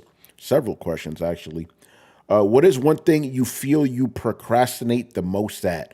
For no reason at all, I'm going to start with Carlos first. So one thing that I procrastinate the most at is weight training. So I work out a lot, but it's mostly just cardio. And I know, weight training is something that's really important. And I feel like for some reason, every time I do cardio, like a lot of times I just, after the cardio, I procrastinate the weight training. And I feel like that's like one of my biggest things that I'm trying to get off of. So yeah, that's my answer. Yeah. Now I'll go down the line here. Manny, what do you procrastinate at the most? Mostly just taxes. Taxes is the worst thing the one thing that I very procrastinate about, because especially when you're doing freelance, there's a lot of itemization that you need to do. And a lot of times I just that's a whole different headspace. It's much easier for me to crank away at some artwork than it is to sit down and figure out, okay, pull up all the receipts and just calculate everything in. So yeah, that's it. For me, it's when I have to write something I don't want to write and there's no deadline for it, then I'll just keep pushing it off and stuff. Oh yeah. Yeah, I know that. Yeah, I mean, okay, you understand. I thought I was a little bit too insider baseball, but oh no, the deadline stuff, that I can totally relate with that one. There's no deadline. It's like you're like, I'll do it when I'll do it. Yeah, but then ironically enough, deadline comes, I could get the shit done in 2 hours or less. But if I don't, it's like 3 weeks pass. I'm like, I'll get to it. Basically, I procrastinate anything I don't have a hard deadline, even for life. Like, I don't have to pay that shit right now. Oh, I don't have to make that call right now. Oh, I don't have to go there right now. I always think when I go like, oh, when do I need to do this by? What you're really saying is, how long can I put this off for? Yeah. Go ahead, Brad. You could go next. Oh, same. That's why you need to make an appointment with me. You can't just be like, oh, no, man, whenever you can get to it. No, whenever I can get to it, because then I won't get to it. Yeah. And that's always why when I'm dealing with companies, I always tell them, it's like, send me that Google Calendar a reminder, because otherwise I'm not going to remember. I'm going to just shove it off to some other time, So yeah, I procrastinate with anything that isn't immediate. I know it's kind of vague, but it is what it is. Like, oh, I'm going to do this shit now, or I don't have to buy this shit right now. Like, oh, I can hold off a couple more days without bread. Shit like that. Like I don't have to buy that shit right now. I don't have to do this right now. I hate that. I wish I could just be on it all the time, but I get lazy. That's how it is. I can relate. Yeah. What about you, Brian? What's the thing you procrastinate most at? Most of the same deadlines. Like, if it doesn't have to be done, then it's like, yeah, I'll do it later. It's fine. Also, watch lists. I'm really bad at putting a film on a watch list and then saying, what, I'll watch it later. And then weekend comes, like, I have nothing to do for the weekend. It's like, you know what, I can't bother to watch it. I'll watch it next week. So that's something that's really bad. I really need to fix that. But in terms of being more proactive, I have started being a lot more proactive. Like, I probably read this one thing on LinkedIn that actually makes sense and isn't just a bunch of corny nonsense, which is, I think it's like the 2-minute rule, which I'm sure that there's other variations and names of it, where if something takes less than 2 minutes to do, then do it then and there, and then it's done. And I find that my life is somewhat easier, because then I'll like walk into a room and say, oh yeah, I should like wipe this or clean that or do something. And it's like, oh yeah, that thing takes like 30 seconds, so just do it, and then it's done. It's like, oh wow, magically life is easier. So I find that's a good way to stop procrastinating the small stuff, and the large stuff I'm still working on that. Yeah. I need a 2-hour rule. Oh man, 2-hour rules, like fuck. Then I'm really gonna put that shit off.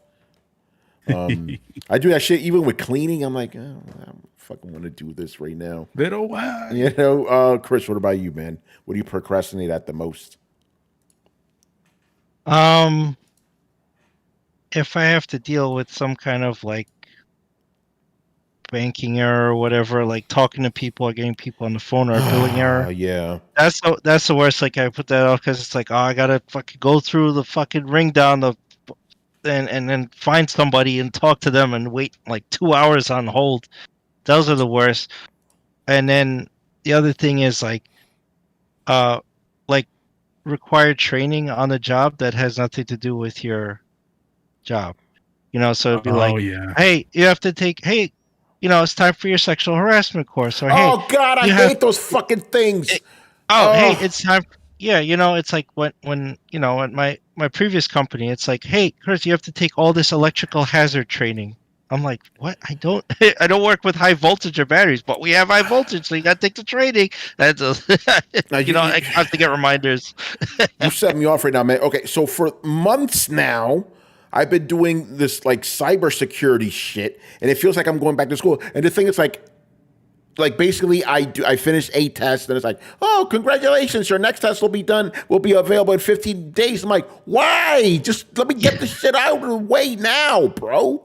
You know, and then I'm getting, you know, again, it's like multiple choice and shit. I'm forgetting stuff. I'm like, I'm a fucking writer. I didn't sign up to take classes. The fuck is this shit? Let the actual tech guys, you know, the fucking cybersecurity dudes handle cybersecurity. I'm just here to write fucking articles. The fuck is this bullshit? You know, and with the sexual harassment stuff, I mean, that's like, okay, I won't touch the titty, it's fine, you know, but that's not as egregious. It's the fucking cybersecurity training. I can't stand that shit. I'm like, I didn't sign up for this.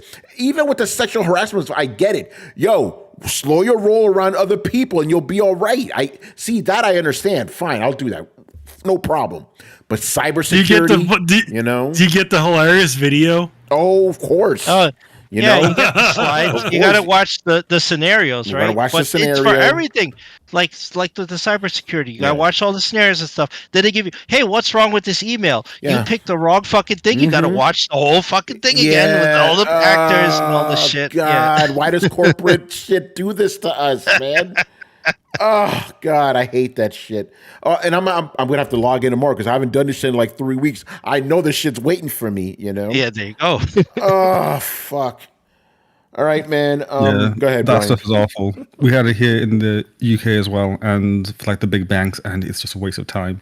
Ours was every 3 months, and it was the exact same videos every single time. Every time. And I was like, I don't like. I'm not high enough in the chain to like do any of these things, you know. Like one of them was about like corporate espionage and like stealing people's informations, and I was like, I don't even know who to even talk to even get that. So like this doesn't even apply to me. Like I'm so low down the ladder that's not even the thing, you know. And the videos were so bad. What I used to do is I used to just put them on play and then just because they used to have the player and the player would stop when you switch windows. Yeah. And so you had to have the player on at all times to actually go through the video to get to the end. So I just said, okay, you know what, you think that you're smart? I'll plug in my headphones, put it on play, and then just leave the laptop. And then the video will just autoplay and reach the end. Worked every single time. Yeah, and the best part were the multiple choice questions. So usually they'd say, oh yeah, like which one of these are like the right answer? And then for some odd reason, ours was really, really stupid. So if you got the multiple choice wrong, then rather than go to the next question, you'd redo the same question, but then the next slide would be the answers for the question. So basically, you'd go forward to the answers and then go forward to the question again. So it's like, that kind of defeats the purpose since you can just do that indefinitely. It's insane. And it made no sense. And basically, I went through like a massive thing where I just went through every single permutation of the answer rather than actually reading it, because I'm like, I don't have time for this. So just next. Okay, I picked these two last time, so this time I'll pick these two and see what happens.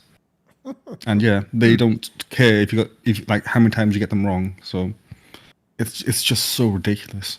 Stupid. I get those same videos, and the thing that makes me chuckle from time to time is some of the videos sometimes have like actors that were well known like 20, 30 years ago. I haven't got those. But what I get is people that are clearly dubbed, you know? It's like, or what accent are they trying to hide? Because they're speaking English. The lips are fine, but it's like, dude, this is synced. This is lip sync. What the fuck is this shit? You know? Oh my God. All right, man. Moving on. Next question. How do you envision your retirement? Is that something you've been planning for? Full or soft retirement? Ooh, it's a heavy question there. Man, you want to go first? Like, there's no retirement. There's no retirement in it. Like, I work until the day I die. Yeah, I mean, that's pretty much what's going to happen. Yeah. Yep. You know, especially is death full or soft retirement? I think that's full right there. I guess that's full retirement, right? Yeah. Okay, that one. Yeah, I mean, to be honest, like maybe a little less, but I mean, to be honest, that's all I can really see in the future. And to be honest, that's going to be the future for a lot of people in the United States, especially with the way things are going, you know, especially our age. Yeah. And those boomers sucking up all the retirement. Really fuck things up for us, man. For like a lot of every generation behind them or in front of them, whatever. Mm-hmm. They're greedy bastards. You know, they're only worried about themselves. You know. Anyway, go down the line here. Carlos, man. Yeah. So hopefully, you know, I'm hopeful that I get a soft retirement, because I don't want to, you know. Soft retirement usually just means that you're still working, but mostly in a part-time, you know, kind of basis. Because, you know, doing what I do at 75 just doesn't seem plausible. Maybe we'll see. We'll see how we progress as a species by then. Still got some time. But you know, hopefully by the time I'm 65, I've accumulated enough wealth where I can, you know, generate passive income where it can sustain me. So, you know, we'll see how that looks on, you know, when I get to that age. But you know, I still kind of want to work after 65, because if I'm just going to retire and not do anything, it feels like it won't be as fulfilling. To live the rest of my life not doing anything that's meaningful, or not meaningful, anything that's sort of, you know, in a way that makes me do something that feels like I have to accomplish stuff. You could be like Bill Gates and retire at 50. Well, you have to make like hundreds of billions of dollars first. Hundreds of billions of dollars. Yeah. He's like, and then he's like, yeah, I'm giving it all away. Well, except a couple of billion that I'm giving my kids. Yeah. I mean, it's for him. It's like he had so much money that he was just giving it away. It's not like he's not going to make it more just by fucking interest and shit like that. So it doesn't matter. Yeah. Well, obviously that's a different case than most people, you know? So you know, real quick. So I only really started, you know, because again, full-time job. Now I actually had the ability to invest. So I've been investing. And then one of the things that bothered me when I first started doing, I was like, wait, I got started really late and I have to stop at 65. Then I realized, oh, wait, I don't have to retire. And I'm like, I'm a writer. I'm not doing anything like heavy. I'm not doing any construction or fucking shit like that. I'm a writer. I'm like, I can literally just keep writing until the day I die and keep investing until the day I die. So yeah, if I make, like, basically, I know it's going to come full circle. Well, I'm going to just stop like working full time, but I'll still then I'll probably go back to freelancing again, right? And then hopefully I, you know, do my own novels and shit. Maybe make some money off of that. But yeah, I'll be writing until the day I die. But hopefully with the shit I'm investing now, it will be enough where I could just take 4% out every year and live comfortably. We'll see what happens with the economy going the way it is, and we still got like 20, 30 years of so yeah, we'll see. But that's the plan right now. I'm in a pretty good spot. I'm not worried. I definitely don't want to live. I want to have enough where I don't have to live off Social Security. Fuck that shit. Well, that is if we get it. If we get it, and that's the point, Carlos. I'm like, I don't want to be dependent on it. So I'm like, let me make sure I'm set up. So if they take it away, then I don't have to worry about it. So yeah, I am planning for it. So it'll be a soft retirement. I'm a writer, bro. Like as long as I have my hands and my brain, I'm good. I want to keep doing it because I like writing. It fills me with joy, man. And kind of to go back a little bit to something Brett mentioned, and I want to just get it out now because remember I said I always had a hard time.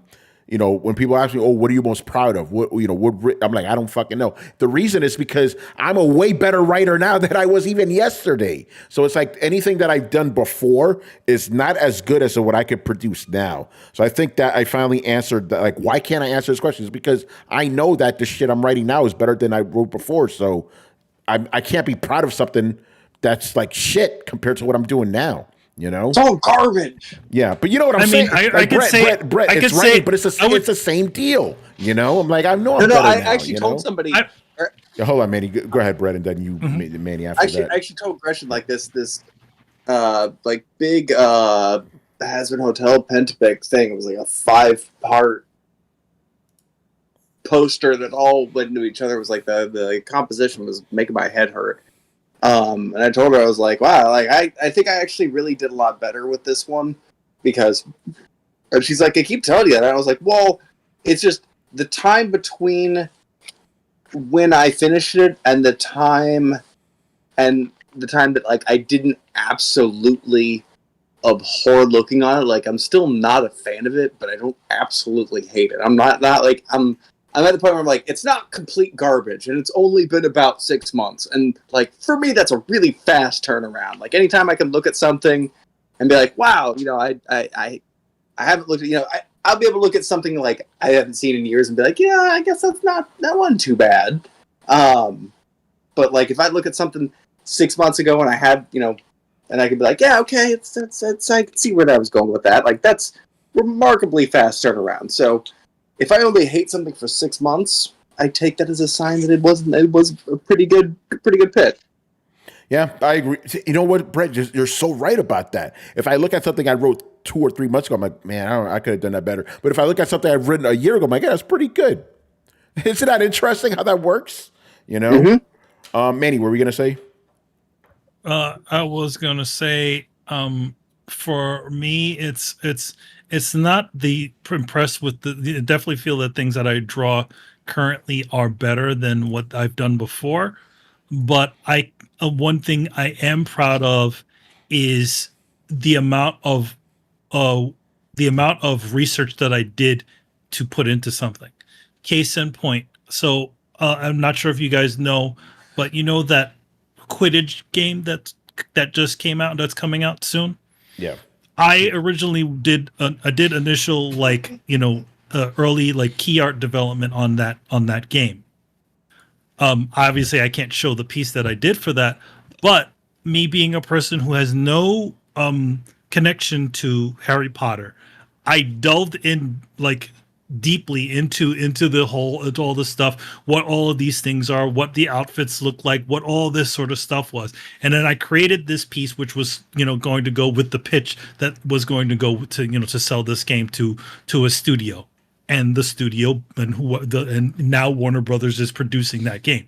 Not saying it was my artwork that did it, but I'm saying that I am happy about the work that I did behind the scenes to get to the point to create something that feels like a legitimate, like a piece of legitimate artwork for whatever franchise that is. And I'm proud of that portion of it. That's cool. All right, Brian, retirement. This is actually a funny one. I have been giving it some thoughts as to what I would like. I know I'm rather early in the game, but at the same time, again, you're never too early to plan ahead for Get the started future. now, bro. Get started now. Yeah, so I'm going down the same path as Tony, where I want to live comfortably. I don't want the state pension to set me up, as for the most part the state pensions, well, it seems like a general thing. State pensions are just useless and shit and it's kind of awful. So I'd rather not rely on that.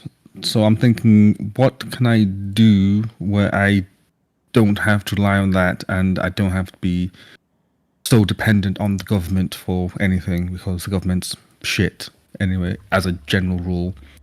So the main thought I had is it possible to retire somewhere where I can just do simple life? So maybe somewhere out in a farm, do some farming, not livestock, because livestock is just awful. So probably produce, maybe fruits and veg. Probably fruits, since veg is mostly in the ground, and fuck that. Fruits are simpler. So is it possible to somehow retire making fruits, and that's how I do make my living, to subsidize the state pension and some sort of investment plan, so that my retirement is just me sitting there watching my plants grow and then picking them every now and then calling it a day. So that's my idea. Where exactly? It was going to be in the UK, but the way the UK is going, no. It's like I keep hearing things that are just sounding worse and worse. For example, there's more and more millionaires that are planning to leave the UK because taxes are too high, and I'm like, well, no shit, Sherlock. You tax people, they leave. Makes sense to me. That's how it works. So you're going with the Thanos retirement plan, Brian? Yes. But then the question is, do I have to murder half the people in the world or not? Well, in the universe. Oh, that'd be fun. I get to be away from Earth, so can't complain about that. But yeah, something where I can just be farming somewhere nice, tropical, probably somewhere in Africa. There's decent parts in there that I can retire to, and it's not expensive, and it's pretty decent, so it might be worth it. I mean, the place I was staying in Zimbabwe, it had Starlink, the thing from Elon Musk. Oh wow! So you can get your internet through Elon Musk. So, and then you have your solar panels for electricity, and that's it. Your water, you dig from the well, and they have like reservoirs everywhere. So hence, you have free water, free electricity. You pay for your Wi-Fi through Starlink, and you're golden. You live anywhere. So that's possibly my idea. Let's see how things go. But yeah, in terms of working, again, I'm like with Tony and Carlos, where tech-wise, I can do it. Again, it's not manual. It's more just working with my head and working with my hands. But as Carlos said, things change tech-wise, so I don't know what tech of the future will be, because my job technically didn't exist 20 years ago. So yeah, I don't think it will exist 20 years in the future. Like iPhones didn't exist 20 years ago. So yeah. Yeah, that's a good point. Shout out to Jossie. I wonder what she's watching. You know what, Brian, since you kind of started on this, I'll go down the line again. Chris, I'll get to you. Manny, where do you see yourself living for retirement? I know you're not going to retire, but where do you want to live when you're an older man? Yeah, I mean, I don't know if I'd want to go back to the city again. I know I probably couldn't even afford it by that era. I mean, I don't know if I don't actually know, to be honest. I don't know where I would end up. Would I just be like continuing to escape the growing costs of living so close to the edges of the country? Who knows? I don't know. It's remains to be seen. But one thing I do know is that it doesn't matter where I am at, I can still do whatever I need to do to make money. So there you go. That's one thing. That's the whole reason why I'm down here in Pennsylvania. I moved here about 8 years ago. because I knew that, it was I mean, you want to talk about tough decisions. That was a pretty tough decision to make, to essentially just leave everything up there in New York and come and live somewhere else. I'm sure Chris could probably say the same thing. That's a big move that he did. So, yeah, I don't know. Yeah. All right. Carlos, what about you? Where do you see yourself living when you're an old man? Yeah, that's a good question. I guess it just depends on what my financial status is at the time where I become the old man. I feel like 40 there's a 30% chance it'll be in Mexico. Oh shit. Yeah. Because I just feel like it'd be, a lot of people go to Mexico to retire, even a lot of, white folks from the US. So, I just feel like a lot of opportunity will be there. And, since I'm a Mexican citizen as well, like I'll have that opportunity to get those chances. But it could be that, or it could be maybe like build a big house somewhere, whether it's in Texas and Utah or Nevada or somewhere like over there, build a house. But, I still wouldn't put away like, maybe living in like a New York or a Tokyo or London or something like that in the future. It just like, those places are so like at the current time, like I would be living in New York if they wasn't so fucking expensive, just to see how it is. But maybe in the future things change, or either with me or with the way the housing costs are over there, maybe that'd be something that'd be worth a shot.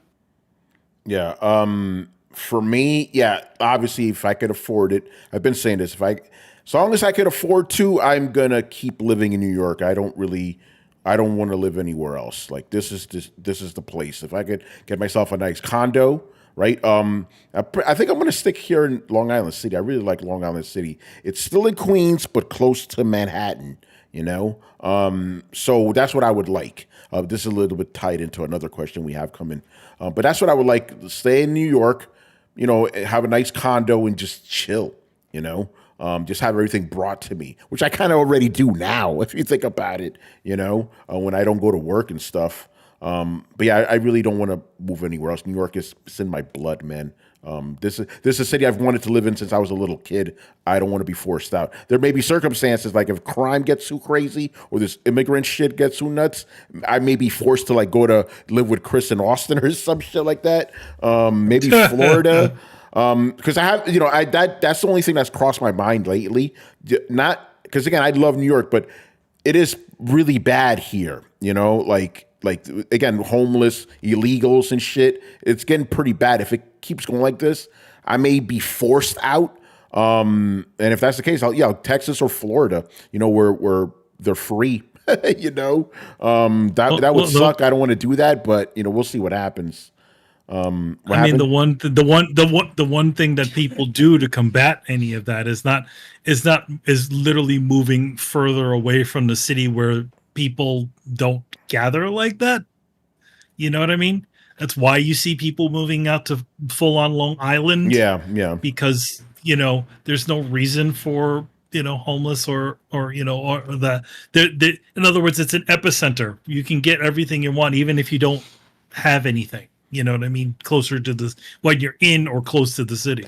Yeah. So Logic Win says New York City has invested $5 billion into this migrant shit. That's taxpayer money facepalm. Yeah, I'm not going to get too deep into it, but I'm very upset that my tax money is going into this stuff. Among other things I don't support.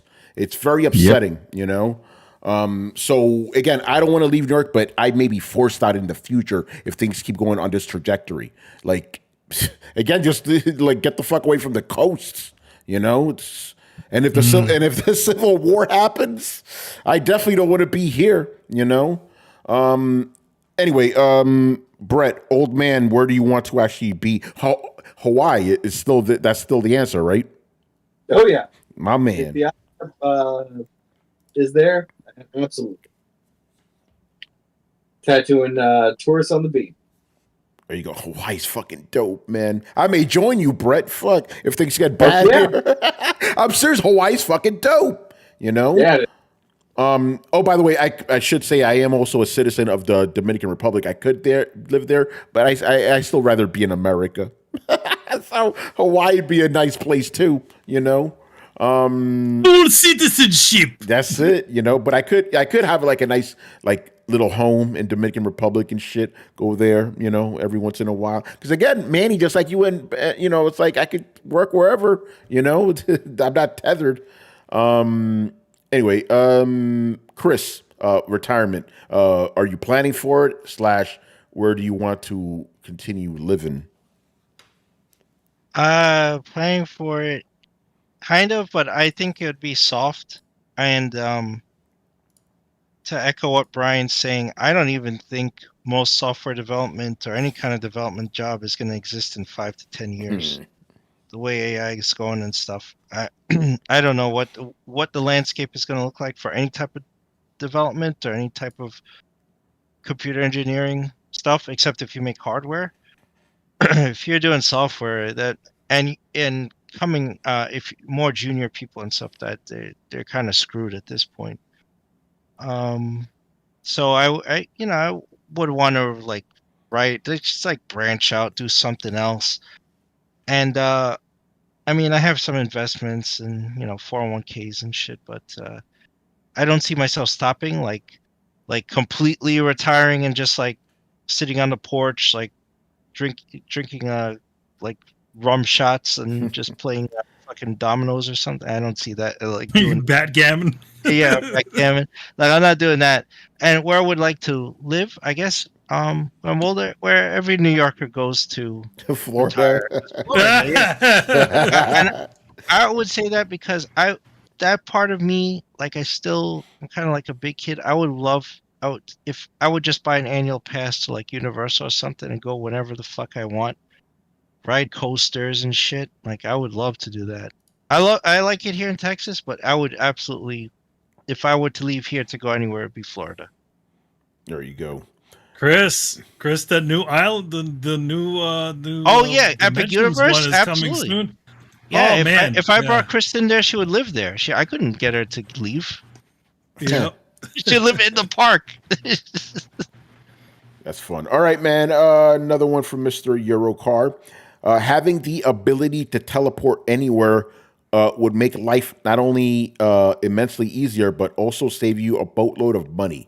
Could any of you think of any negative aspects of this ability? Do you think it will ever make the experience of traveling to places a lot less fulfilling? All right, I just got to set a ground rule right now. We're going to take away, like, what would be a negative effect? Oh, we could, like, teleport bombs somewhere. Like, this is for traveling specifically. No, you know? I'm going to start this off. Anything that eliminates fucking dealing with the TSA Yes. or customs or airline bullshit. Like, oh, we have technical problems.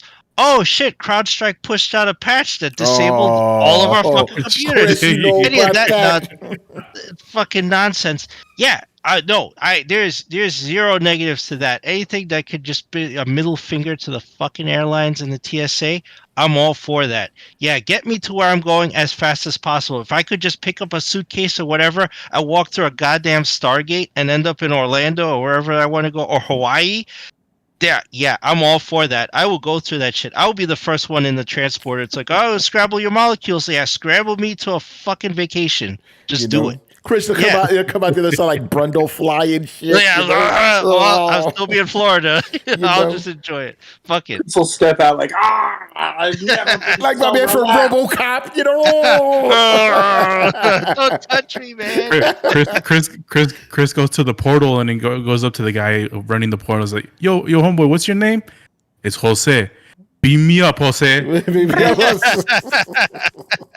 I look forward to that day, and then you know, if you want to do old school travel, like people still take cruises and shit. Look how long cruises take, but it's like people enjoy that. If you want to take a cruise, if you want to fly in a fucking airplane, go right ahead. No, I'll take the portal. I'm done. Yeah, no, I 100% agree. You know, I'm going to Germany tomorrow, and although I'm looking forward to being in Germany, I'm not looking forward to not only going to Germany but coming back. Like, there is absolutely nothing pleasant about flying. Nothing. Right? You have to go through a TSA. You have to go through all this bullshit. Then you cram you into these fucking little cubicles and shit. Like those seats, even the luxury seats are like kind of, you know, and you got to deal with all these fucking people. And then, Yeah, and no. that's a huge problem too. Like you get one crazy person on your plane Yeah. deciding they want to open the fucking emergency exit at 30,000 feet, and they got to turn that shit around. Yeah. Your trip is screwed. Like fuck that. No, Yeah, I don't no. want to deal with that. Yeah, shit. so I would absolutely take that. I'm like, yes, I understand. Like, I understand the heart of the question. It's like, oh, do you feel that would like kind of take away the experience of traveling? It could, because it'll just make it easy. But that's good. It means we could just go wherever the fuck we want without dealing with the bullshit. I absolutely hate traveling. Like by plane, it is the worst. I can't think of anything like. Well, actually, there are worse things I could imagine, but you know what I'm saying. Like, it's horrible. You know. Can I bring up so I talked to this Eurocar 9. It's a good guy, and I talked to Eurocar 2 the other day too. The reason the question is because it's kind of like, if you think about it, like back in the day, every time you could get like a music album, like you're like, oh shit, like you get all this music and stuff, and then in the era of streaming, like you get all this, you have like everything. But you don't listen to everything, or you don't listen to a lot of it. You just listen to like some of it. But I guess, you know, like if you could teleport to let's say Tokyo, and then you can get there for, 1 second, and then go back to your home the next one.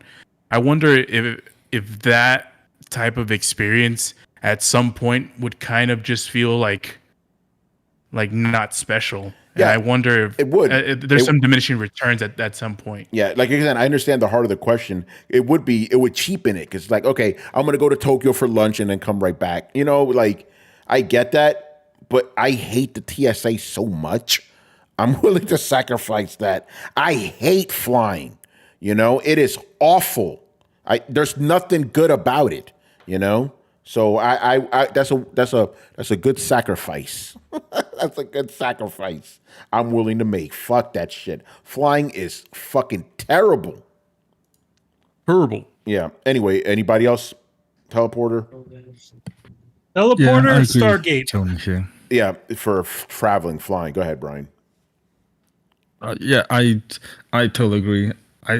And based on what Tony just said now, I actually think flying may be the worst mode of transport in terms of the experience, because I honestly cannot think of anything worse.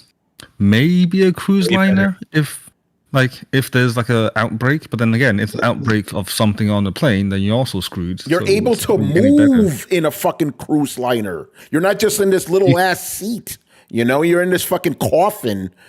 Yeah, no, Brian, it's the worst. You know, it's like. Everything about it is just really awful. Everything about plane, now is just calculated misery. It's just trying to figure out how to squeeze more money out of you to buy a slightly bigger seat, buy more legroom. I mean, hell, they sell emergency exit rows. Who the fuck wants to sit next to the emergency exit door? But they will sell that to you as an extra legroom, right? That's how bad it is. It's insane. I will say this. Your chances of being injured in a plane crash are very, very low. Oh, that's not. I'm not even calculating the whole injury part. I'm just saying I don't like being uncomfortable. Hold on. I'm just saying, as a benefit, like your chances are way higher of being killed in a plane crash than there are to be injured. So, like, unlike like a boat wreck or something like that, like you're not gonna languish drowning for hours. You're just gonna like die immediately. So you got that going. Yeah, that is a good point. I do think about that. It's like, hey, at least if I die, I'm gonna just die. You know, that's fine. That is a perk, admittedly. But Brett, how do you feel about just traveling by planes, man? I mean, I'd rather just fucking get there. So, you know, if strapped me to the top of a rocket's gonna do that the best, then let's fucking do that. Whatever. Yeah. I mean, how the last time I traveled, they put me through the goddamn CTX machine like 3 times because it didn't fucking work. And I'm like, am I gonna be able to have any more children after this? Shit. Yeah, but like, Oh shit. trains and buses aren't much better, man. Well, they don't put you through machines as you get on a train or a bus. Like all these modes of transportation are slow, right? I wouldn't take a train anywhere. I'm like, I'm not looking Teleporter. to travel 48, 96 hours. Yeah, that's why I want to just get there, right? What we're all complaining about, the one mode of transportation that is the fastest No. thing we have right now is flying. And it sucks. Absolutely. Every part of it sucks. Yeah, Brett, again, I do definitely agree with you, but it's just that the experience of flying is just extremely frustrating. I mean, it is, yeah. again, price aside, because that's a whole nother problem, it's just like, okay, you need to go to the airport a couple hours early, you go through check-in, you wait, you go through the security thing, you go through like another security gate. There's certain things you can and can't take on board because of people would try to be idiots years ago, and hence you're kind of screwed. There's weight limits, but yet somehow people of a certain size can also be on planes, which is like, huh, how that even make sense? Oh, I'm not disagreeing with you. If you told me you could teleport anywhere in the world you want, but you were going to be violently ill from like motion sickness because of the effect of the teleportation, I would almost immediately ask you, how sick and for how long are we? Yep. I was about to say the same thing. Yeah, but it's like I'm still gonna live though, right? I'll consider it. I'd rather be violently throwing up for an hour than being on a fucking plane. Easily. Yeah. Excuse me. Let me reiterate. 2 hours Then going through, because it's not just being on a plane; it's the lead up to it, the TSA check-in, all this fucking bullshit. Like. And that's if you're flying on a Boeing that actually works these days. Yeah. Oh my God, man. Dude, I got a quick story, right? When I was coming back from Hawaii, this shit was crazy. So I go through the check-in, right? And the next thing I'm like, okay, now you're going to go to where the planes are. Then you had to go through a second check-in to make sure you weren't bringing any contraband. I'm like, where would I get contraband between the gate check-in where they thoroughly checked me and here? There was no shops there. It was just empty. Like, what the fuck? Where would I get contraband from? You just checked me 5 minutes ago. It's insane. You could have built it. Yeah. Tony. Yeah. What's up? Tony, one thing you haven't traveled international yet, so I know. other than Dominican Republic. But I will say this: when you come back from Germany to the U.S., oh no, but you're going direct. Never mind. I'm going direct. Yeah, I was going to say there's like no pit stops in the middle of the Atlantic. Yeah, because I was going to say like if you had to stop somewhere, like let's say you go from Germany to Atlanta, and then from Atlanta to New York. Yeah. Like when you land to Atlanta, you have to go through security all over again. Oh my Like God. when you land. It's stupid. fucking annoying. Mhm. Yeah, no, it's a direct Layovers. flight. Thank you. Ooh. All right, let me get to the next. Oh, go ahead, hold on. Brian. Yeah, because I'm already I can't upset. even talk anymore. And that's if you don't have a plane that actually does like a stop, and then you need to actually wait on board the plane while they like change everything so Oh that my you can God. get to the next stop. That makes no Oh. sense to me, but that's a thing. Yeah. And just to add to the question, I really hope that the whole teleportation thing is a device teleportation, because if it's myself doing an instant transmission type thing, then does that mean that I need to calculate my relative's velocity? Yeah, that's true. Because at that point, I'd rather not. I can see like one of us like going to instant transmission is like blipping appearing like outside the atmosphere, just floating away and freezing to death. Or the classic, you're gonna teleport into a fucking wall. And then as you're dying, at least this is better than flying. Worth it. Worth it. Oh man! All right, that was fun. And the last question here from Mr. Eurocar: what is one unnecessary expense that you have resisted from purchasing that you keep going back to periodically? Is that like that you keep buying over and over again, or that you keep considering buying? I talked to Mr. Eurocar 9, and it's considered buying. Yeah. All right. Why don't you start since you're already talking? So The question arose from this morning when I went to the Tesla website and I saw that they have a promotion where if you buy a Tesla right now, you get 1.99 APR financing on the cars. And you guys know that, I dabble sometimes where it's like, oh, I kind of want to buy a car, like, and I want to get a Tesla and stuff like that. And that's just one of those things where it's like periodically, I'm all like, I get the urge. I'm like, I can buy, I want to buy the car. I have enough funds and stuff and everything. It's no problem, but it really doesn't add anything. Like it's just like I don't really need it. So it's just one of those things where I can buy it. I could at any second it'll take me like 5 minutes and I can buy a Tesla like that. But I resist the urge every single time, but it keeps coming up. And I'm curious if, and Eurocar's curious if anyone else has that same urge for something else. Go ahead, Brett. I got asked before that, because I've wanted to talk to somebody who's been considering an electric car like a Tesla. So what happens when the battery dies? From knowing several people who've owned electric cars, like when the battery goes, it's $10,000 plus to replace it. And I know people who are, looking at buying a used electric car, and I'm thinking to myself, like, we haven't really kind of fleshed out the used market on electric cars. Any idea how you think that's going to shake out and how that would affect your decision to buy an electric car? I mean, it would for used for sure. I know that they have if you buy a Tesla, they have an 8-year warranty, I think, with like over 100,000 miles for the battery to be like at a certain point. I forgot what the percentage is, but it has to be retain a certain amount of its charge for a certain amount of time. But yeah, it's definitely one of those things where, and I mean, everyone here knows because everyone here dabbles with phones and electronics. Batteries don't last forever, but there's still November rain. So it's just one of those things that you have to take into account. And I've already calculated that within my calculus when in terms of buying an electric car. But yeah, I would not buy a used car that's more than 3 years old, electric. I would not do that, especially since electric cars are still kind of in its early phases.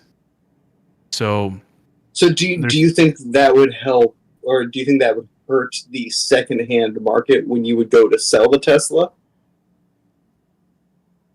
No, because I'm pretty sure this is correct, but electric cars and Teslas in particular retain some of the most value in terms of used cars compared to their gas counterparts.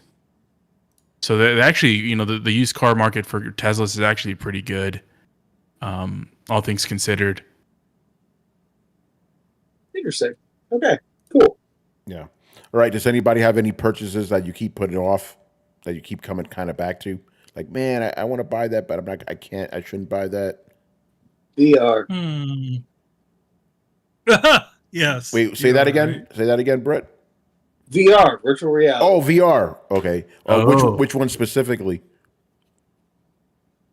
I'm assuming you're talking about a specific headset, right? Probably Valve's. Okay. Which one is that? HTC? Was that it? I don't remember. I want to say it's the HTC Vive. I'd have to look again. Yeah. All right. VR. Manny, what about you? Anything? Let's see. Things that have been sort of putting off. I mean, to be honest, it would have been replacing some of my my art equipment, but I managed to get a pretty good deal on tablet, so yeah, it's already handled.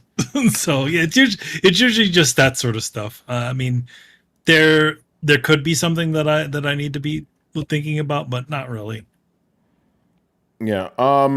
At the moment, no, because I don't really have any like extravagant things I want. So generally, if I want something, I just buy it. A part of me has been thinking about getting a new PC, but that's a procrastination, right? I'll put that off for another year or two. I'll get it when I need to because I'm still good right now. But no, generally, Get it when you really need that power, yo. yeah, because I'm still good. A lot of games haven't really progressed much technology wise. But yeah, so I don't really have anything. It's like again, I may go back and forth with something for like a day or two, then I'll buy it. I don't last very long, and I don't have anything like. I mean, there are some things like, oh, maybe I want to buy that M4 or whatever, but like, I'm good. I don't need that shit, No, I'm good right now. Chris, anything for you? Oh, going back to TV. I've been putting My off getting a TV? new TV for a long time. Yeah. Yeah, I really want a 65-inch OLED. I mean, maybe I'll pull the trigger on that by the holidays, but I've been wanting to do that for. We've talked about it on the show. Yeah. I got to retire this plasma. Plasma, my man. I don't even think they my make those anymore. they don't. They haven't made them in years, and my eyesight isn't getting any better. I'm always like, "Huh, what's that guy? What's that text say? Can I blow it up? No, okay." That's funny. So yeah, I mean, how's the burn-in doing on that thing? Because I know we always used to run the oh burn-in yeah, no, thing. that doesn't work anymore. The burn-in thing, it has. There's certain things that has problems. Like if I watch a show or like a stream that has a banner, right? I turn off the TV, I can still see that banner, and that banner stays there for fuck. days. Yeah, so that's a huge problem. I would love to be rid of that, and just have a real 4K fucking TV. So yeah, And the heat off of that thing, the heat off of that television was pretty. Oh yeah, brutal. no, Ew. it's ridiculous. Yeah. Yeah. All right, Brian, what about you? I don't really have anything. Like the main thing I really want to upgrade, and I think I will because I just got a fairly sizable tax return, is a new CPU. But even then, I'm still going for like a Ryzen 5. Yeah. I'm looking at the 5700X 3D because obviously, duh. I just don't see the point in upgrading to get a whole new.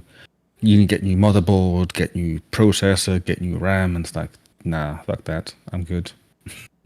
I don't need to, so I don't have to. But apart from that, no, nothing else I'm putting off.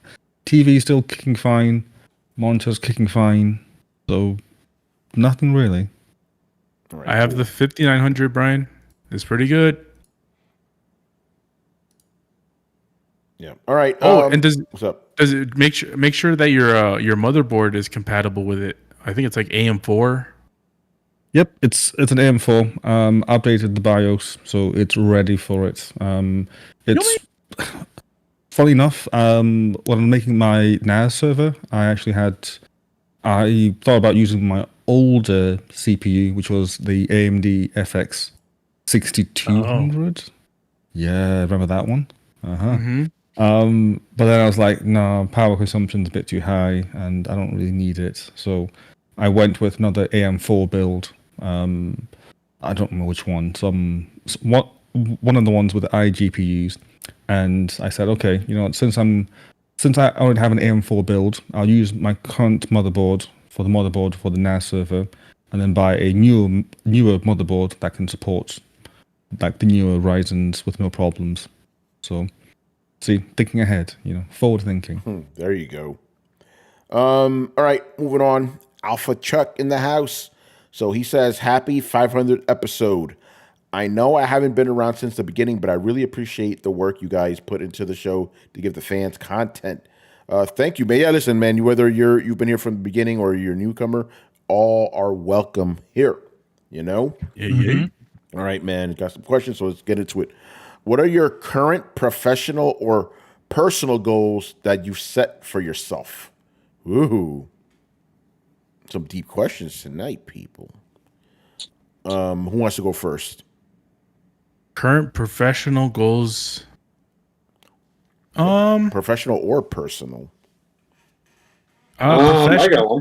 got one. go Ahead, Brad. You go first. But I could wait till after Carlos. I was just saying. Oh no. I'm still thinking. Okay. I think I mentioned, if I haven't, my bad. I'm having spinal surgery in October. Oh shit. So I'm looking forward to kind of doing some rebranding on my social media, get my back actually fixed so I can kind of get back to tattooing full time and doing what I like to do come sometime the first of the year. Cool. All right, Carlos, go ahead. For me, I'm definitely going to be one of my professional goals is to, and this has been going on for the last 4 years consistently. I've been getting pretty good performance reviews and promotions, or not promotions, and raises every year. So I want to keep continuing that. In terms of personal goals, actually, I'm thinking about doing a lot more traveling than I've been doing the last couple of years. So next year, I don't know if I told you guys this, but next year, early in the year, I think I'm gonna go to Europe. Excuse me? Or are you going to take that sabbatical for a year? I know you've been dabbling about thinking about that, Not yet. The reason, so that's still in the cards for the future, but not yet, because I have a financial goal in mind before I start that, and I'm still not there yet. Yeah. For me, professional, because I'm currently a senior writer, I'm working hard to becoming an editor.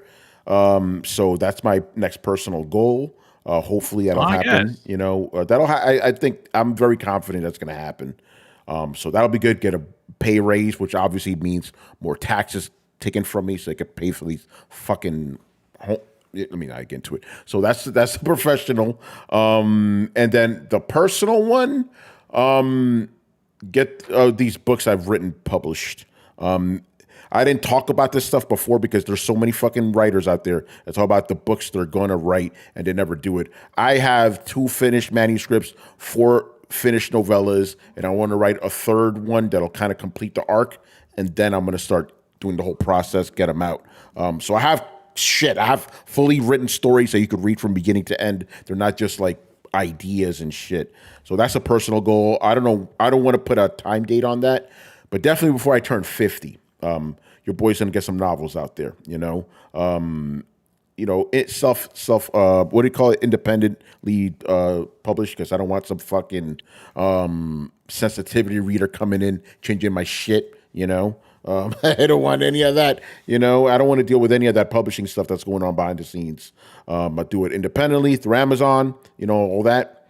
So that's my goal. Personal, get to the next rung, be an editor, eventually senior editor, your boy, and then get some fucking novels out, all right, Manny. Probably to finish off my animated short that I've had just sort of mostly done, just not finished. I've been doing a lot of on the side research into different programs that I can, use to do the final cleanup on everything and do some final work on it. That's the one thing I really want to do. Yeah. And then that's for personal and professional, or both, or it's personal and professional. Yeah, that's like both, yeah. It's pretty much both. I mean, one thing about being an artist is that the things that you do, even on your personal side, end up being advertisements for things that you might end up doing in the future. So, yeah. Cool. Brian. Ooh, it's a good one. If you asked me this five years ago, I definitely would have said professionally having a 5-figure salary. Sorry, 6-figure. 6. Salary. Hey, Brian, I got one too. That would be embarrassing. Imagine if my man was making a 4-figure salary. Fuck. It was like, no wonder you want to move away from the UK. Fuck. No, six figures. But the way things are going, getting one probably won't really be. It won't be nice because one, it won't be worth much because everything just costs more, and it just the taxes would be so high that's not even worth it. So now I'm kind of just like, but I really do want to just say that okay, you know what, I have made six figures in my salary at some point in my life, and that's it. So that would be nice. And personally, it's mostly just to get an actual product that I've worked on, and everything's been my decision. Because again, Carlos and Chris know this, but working in tech means that you're doing someone else's ideas, and sometimes they come up with some really stupid ideas, and you tell them that they're stupid, and yet they ignore you, and then things go wrong, and then you're sat there just being smug in the meeting, like I told you so. So Oh, amen to that.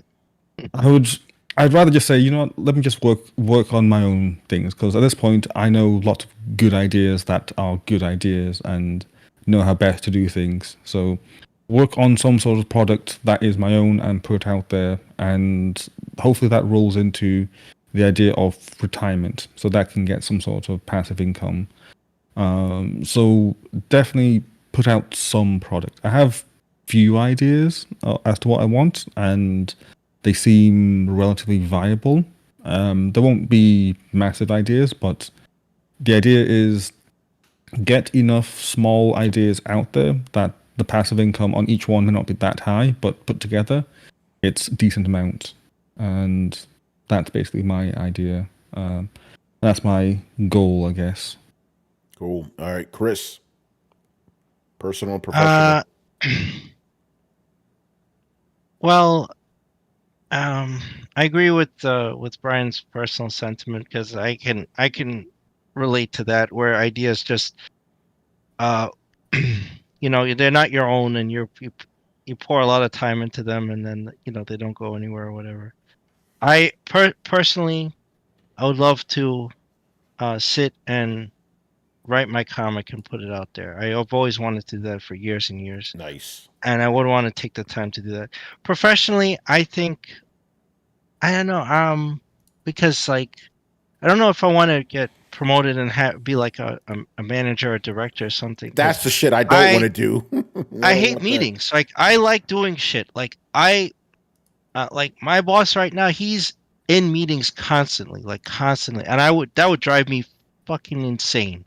Yeah. Just talking to people all the time, getting requirements, writing documentation. Fuck, that's a nightmare. So I don't want that. I just want to grow and and learn. Maybe I think the next thing I'll take on is learning Python. I wanted to do that for a while. Now that I'm here and stuff, and Python's a growing language, especially with AI stuff. So that would be good to do. But I can't think of much else professionally. More personally, I want to work on more side projects, especially with artistic and writing. That's what I want to do. Nice. Yo, Chris. Yeah. I find it funny how, because it's the same thing. I have those same concerns as well, because in tech, when you're a developer, it's like, okay, you go from a junior developer to just a regular developer, and then a senior developer and stuff like that. And then for some reason, there's like this pipeline where a lot of senior developers go to project managers, and it's like that has nothing to do with what you were doing, but for some reason, that's like the natural step up for a lot of people. Yeah, Like, yeah. Yeah. No, I don't want. I don't want to jump to that or be pushed into that, because it's like, I don't want to oh, Chris, you have to plan out the scrums, and you have to that whole thing. It's like, oh, review all the epics and then go into meetings. Like, no, that sounds awful. You're managing new developers and stuff, and yeah. Yeah, I don't want to go beyond senior editor. I think that's where I stop. Yeah. I don't want to be a manager, because the manager is the next step after that. I'm like, no, I'm good. I'm good. I don't need to do that. And also, Chris, to something similar to you. Once I get my books out, I eventually want to get some graphic novels adaptations that I write. You know, There you go. it'll happen, man. It'll happen. Manny knows. I've been telling him about this shit. So it should be cool. All right, moving on. Next up, Mr. Alpha. Another one from Mr. Afflecheck. Oh boy, what fandom from any fan base do you feel has the most toxic members? Can I answer for Tony 8 years ago? Sure. Xbox. Yeah, for 8 years ago, yeah. Nowadays, my answer's been Nintendo fans ever since 2017. You know, them ponies. Yeah, ponies are pretty bad too. You know, they've been coming after me this generation, man. They don't like me. Yeah, but actually, what would be my answer now? Like, seriously, not really Nintendo fans. They leave me alone now. I don't fuck with them because I'm not stupid anymore. Is it so? The fandom. I think it would be ponies. And it's only gaming. No, it could be anything. It could right? be anything. It could be anything. Okay. It could be anything. So, Oh wait, I got. And then again, since we're anything, Tool fans.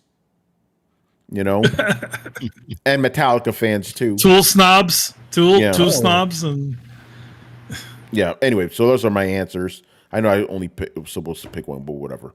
Who wants to go next? Toxic fandoms. I feel like it's kind of like an oxymoron because most anything that garners a fandom will have toxic fans. Yeah, and it is in the name fanaticism. That's what it is. Yeah. I think it's worse now because of the internet. But yeah, fanatics get more fanatical. Yeah. So all the ones you guys mentioned are pretty good. You also got the Star Wars fans, but the interesting thing is you have the actual Star Wars fans and the new quote unquote Star Wars fans that are only fans of the new stuff.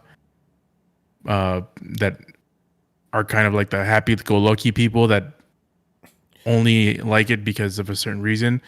Yeah. Or it's just, hey, it's Star Wars, it's good.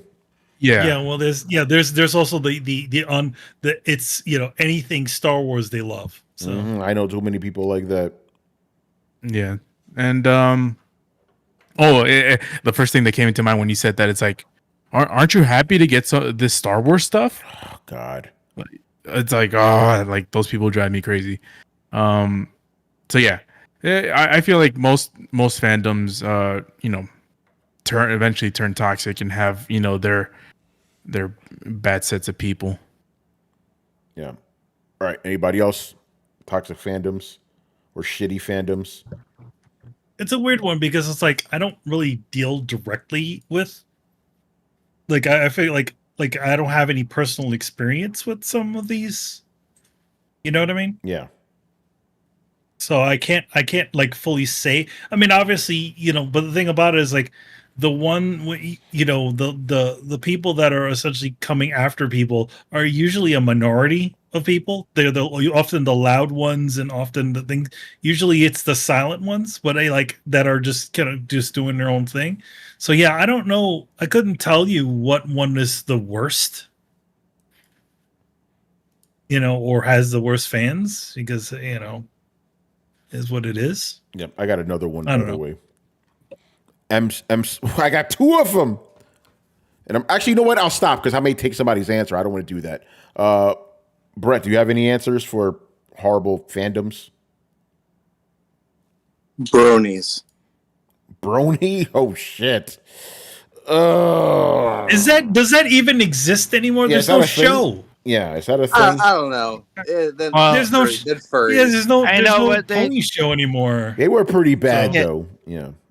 I think that the older guys who cling on to like children's shows and stuff, they're fucking weird. I think that evolved. Like Steven Universe had a fandom like that. Like just all these shows just would have these guys latch onto them. and then Yeah. it just becomes completely toxic and weird. It's like this fucking shit's for kids. Oh, man. like those Steven Universe what? dudes and shit. Yeah, yeah. Yeah. Chris, do you have any fandoms you want to toss in there? I don't know. The original crazy I remember in gaming was Sonic fans. Yeah, still they're crazy. still crazy. Those guys are hardcore and fucking nuts. Yeah, they're You can't even insane. say Sonic 06 is bad. Yeah, no, I learned my lesson when it comes to those Sonic fans. I don't fuck with those guys anymore. You know. Chris, are you implying Sonic 06 is bad? Yeah, yeah, it's one of the worst things ever made, man.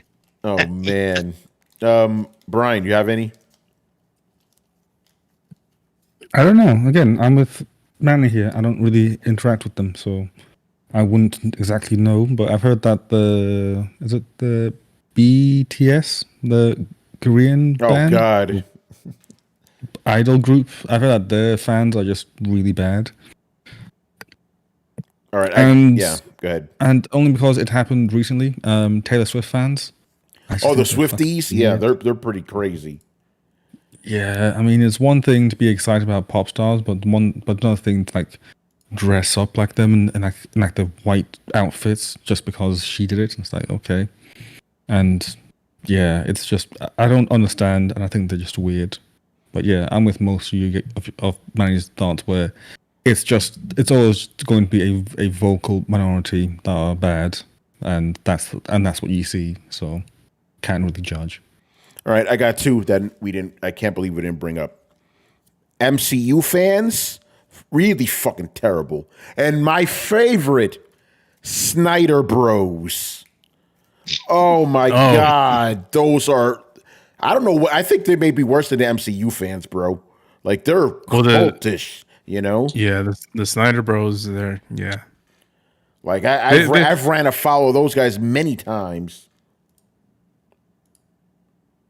Fucking and the MCU guys are just fucking annoying. You know when you try to because read the fucking comics, bro. Like you don't talk to me about this MCU shit when you don't even read the books. You know, fuck out of here with that. But it's defending the bullshit. Oh, Phase 4 has been fantastic. Okay, bro. Okay, you tell yourself that. You know.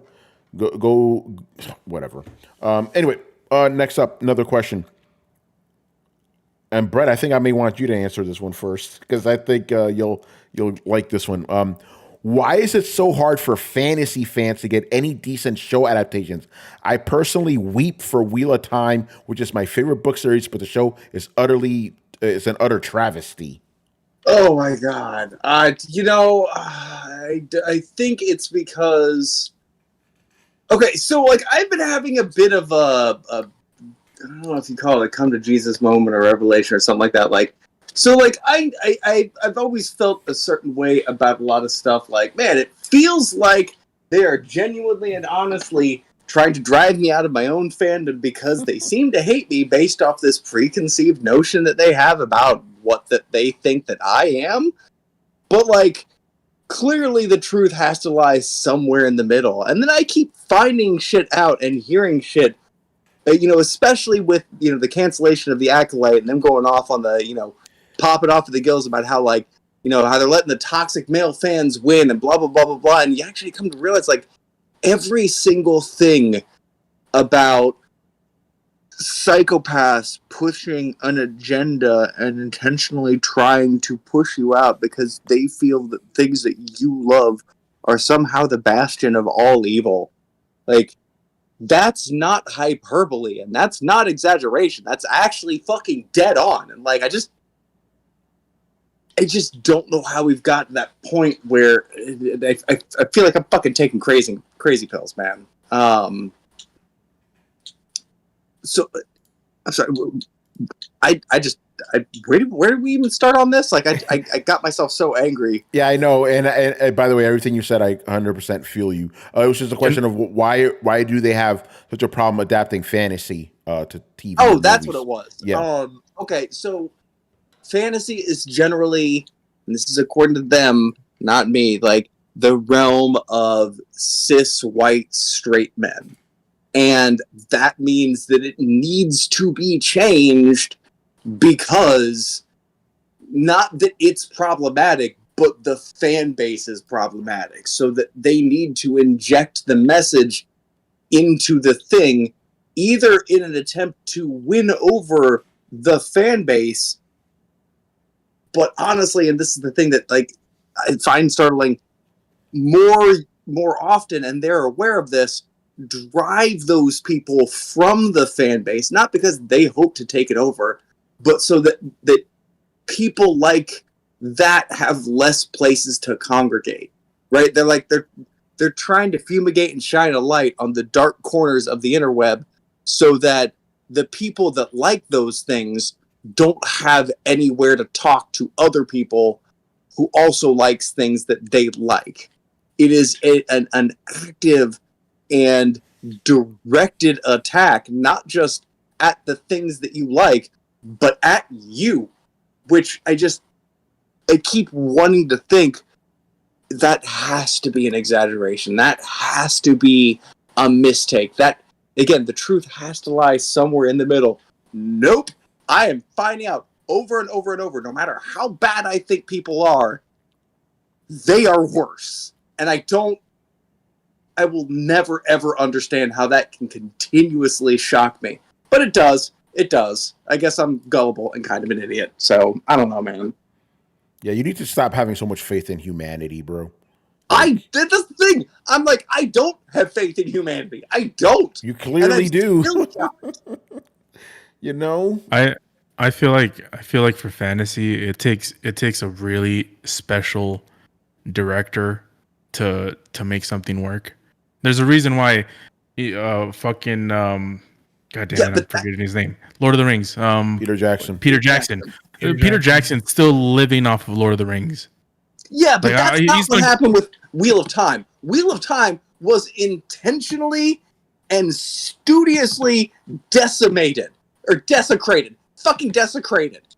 They knew what they were doing. They knew the storyline with Nynaeve and the fucking magical girl power fucking syndrome. They knew how they were fucking changing the Red Aja. They knew about Eugene and like the changes they were making to her character. They knew about how they were changing Moraine and how her character. And the fucking thing about it was that the fucking Moraine was introduced like literally striding on top of a white horse covered in gems and silks with a guy walking around like a dog on a fucking leash. And they decided, hey, you know what we should do? We should frame it so that instead of the three fucking dirt farmer boys looking up at this literal magic person on a white fucking horse, we're going to frame it from her point of view so we can tell it from a woman's point of view. Like, you really pissed in your own girl moment so you could try and fail to have a fucking girl moment. Oh my fucking God. And that's a story that has like, the women in that story, in that series, literally talk about just boxing guys in the ears if they disagree. That's like saying, like, I'm gonna make this motherfucker do what I want, and if they disagree, I'm gonna punch him in his motherfucking head. Like that's some strong female shit right there. Right? And they just fucking pissed in it so that they could write their own names over the dumpster fire that they fucking created. Right? Like, the virtue signaling in this, like, I have never seen a group of people break their arms to pat themselves on the back so studiously. And just so that they could, again, write their name on this fucking dumpster fire of an abortion. So they could point at it and be like, oh, I did that. Instead of writing on the back and faithfully adapting one of the greatest literary works of our fucking generation, they decided they needed to do that. And the thing that pisses me off the most about that, and I've said it before and I'll say it fucking again, isn't that they pissed all over what Lord of the Rings, or what Wheel of Time is and was supposed to be. They did it to Lord of the Rings too, but that we're not getting another adaptation of Wheel of Time because of this, right? This stands in the place of the Wheel of Time that we should have gotten. So no, it's not so much you did a bad adaptation. It's not so much it isn't like the thing that I liked, or you hurt my feeties, or changed it and I don't, blah, blah, blah, changed the time, not 2024, whatever. It's that you did such a terrible job changing things by degree until it was just this homunculus monster, no longer reminiscent of the thing it once was. But that is the only thing that we fucking get now. After me waiting since I was 16 fucking years old, 25 years I've waited for an adaptation for this, and this is the abortion you deliver me. There's It's a damn shame, I man. agree. I agree with Tony that. Thank you. I'm sorry. Go ahead. I'm done. No, that was fucking beautiful, by the way, Brett. And the thing is, so I know, Carlos, I'll get to you. What you just said right now applies to a bunch of franchises that people love, and these people decide, no, we're going to do something better because we got to adapt it for modern audiences, and they shit all over it. This is why I'm so thankful that the Lord of the Rings trilogy came out in the early 2000s. I remember just 5 years ago, I said, man, if they were to remake Lord of the Rings now, it would be fucking shit. Oh, Rings of Power proved me right. You know, Whoa.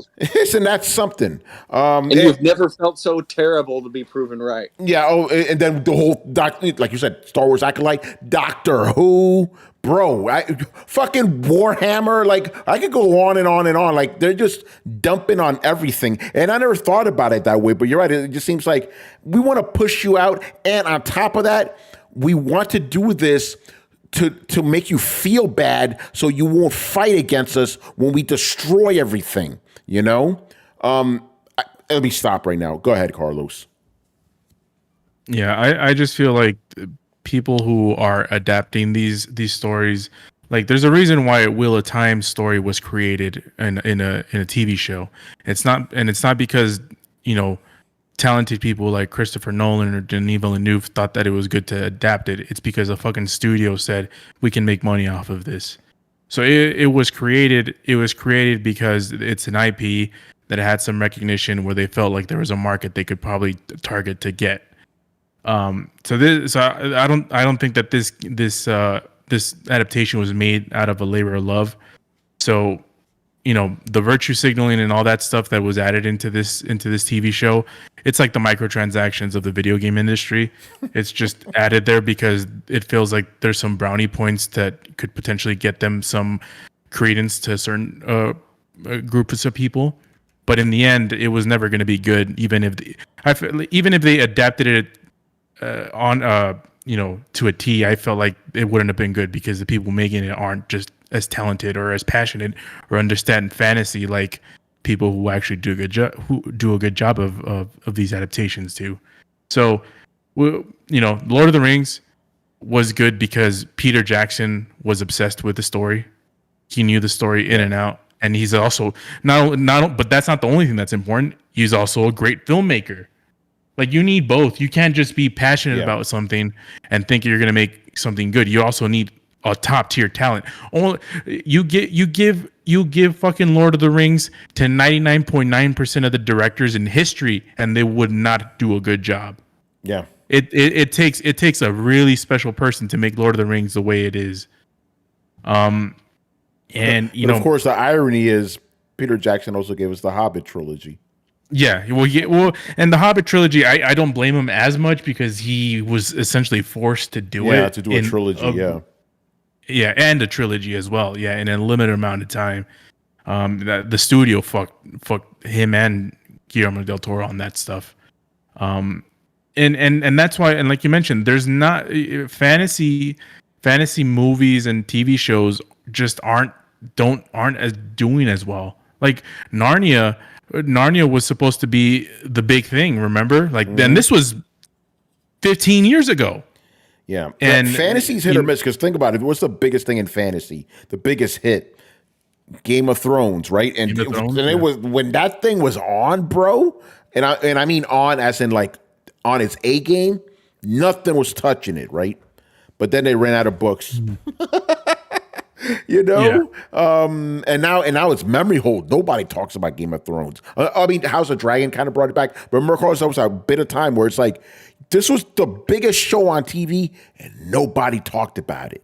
You know, because of that ending that nobody liked. Ending exactly. You know. Yep, and the whole thing with Game of Thrones. Think about it. It took DV and Dan Weiss to who were super passionate about it and were good at adapting the source material.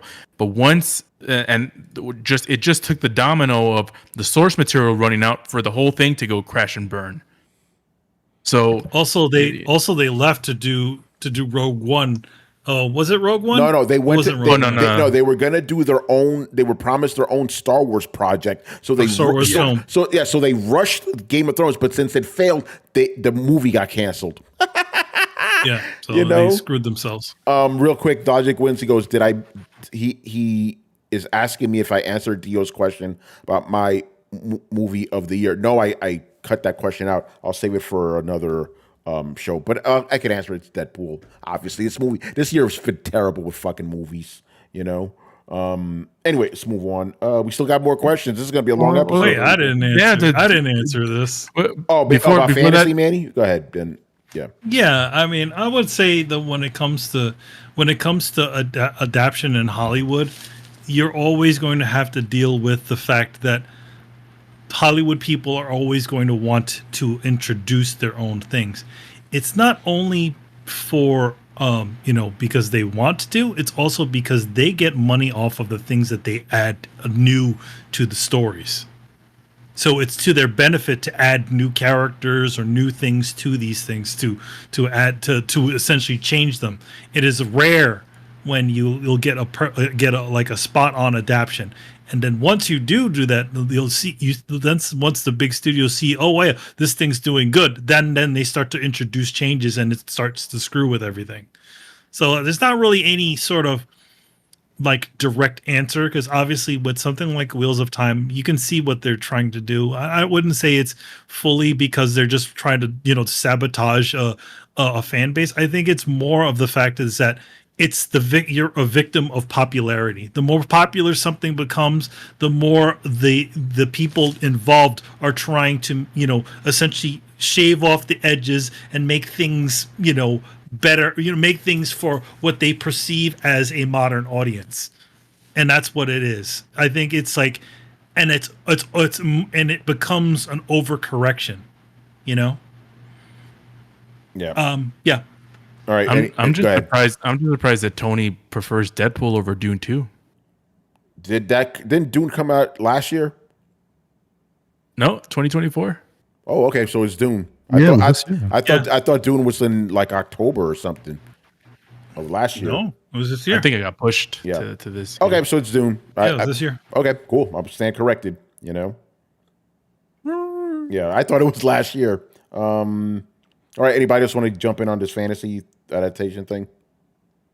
I just say lack of passion, and that can be because of Hollywood studios, modern audience. But the one thing I've seen that's consistent is if you're passionate about some sort of adaptation, then you end up making a good adaptation. That's like the only thing that I've noticed. That's the only pattern I've noticed. And these days, noticing patterns are illegal. So I'll stop there.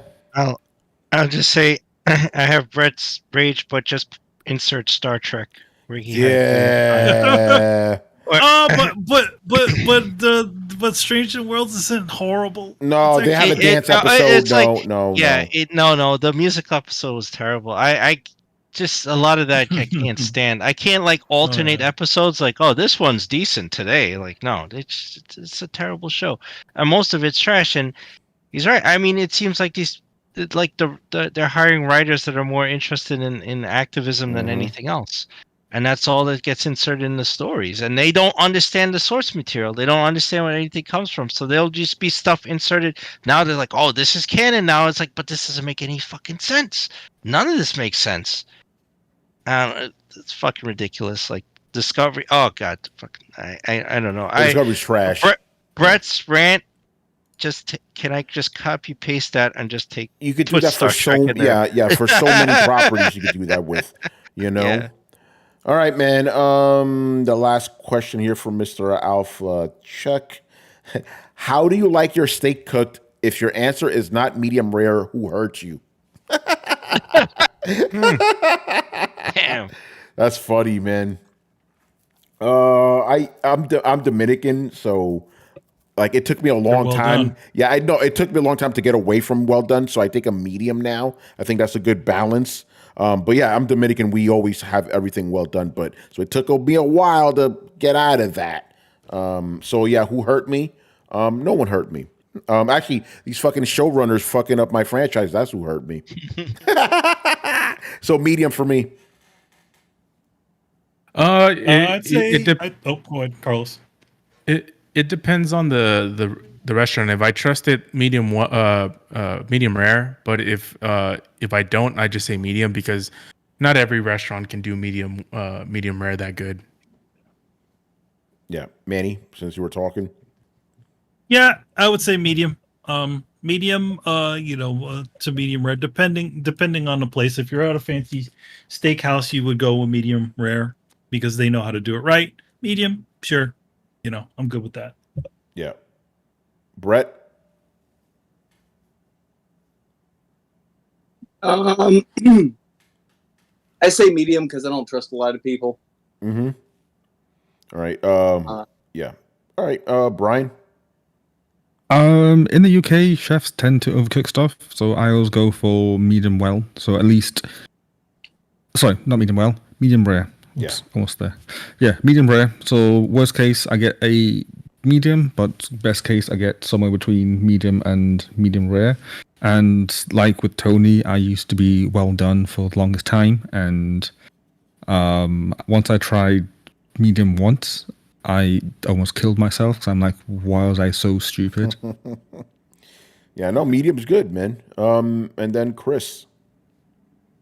Oh yeah, now I get my steaks medium rare. I used to like the two of you. I as a kid and when I was younger, it was always well done. Always asked for shit well done.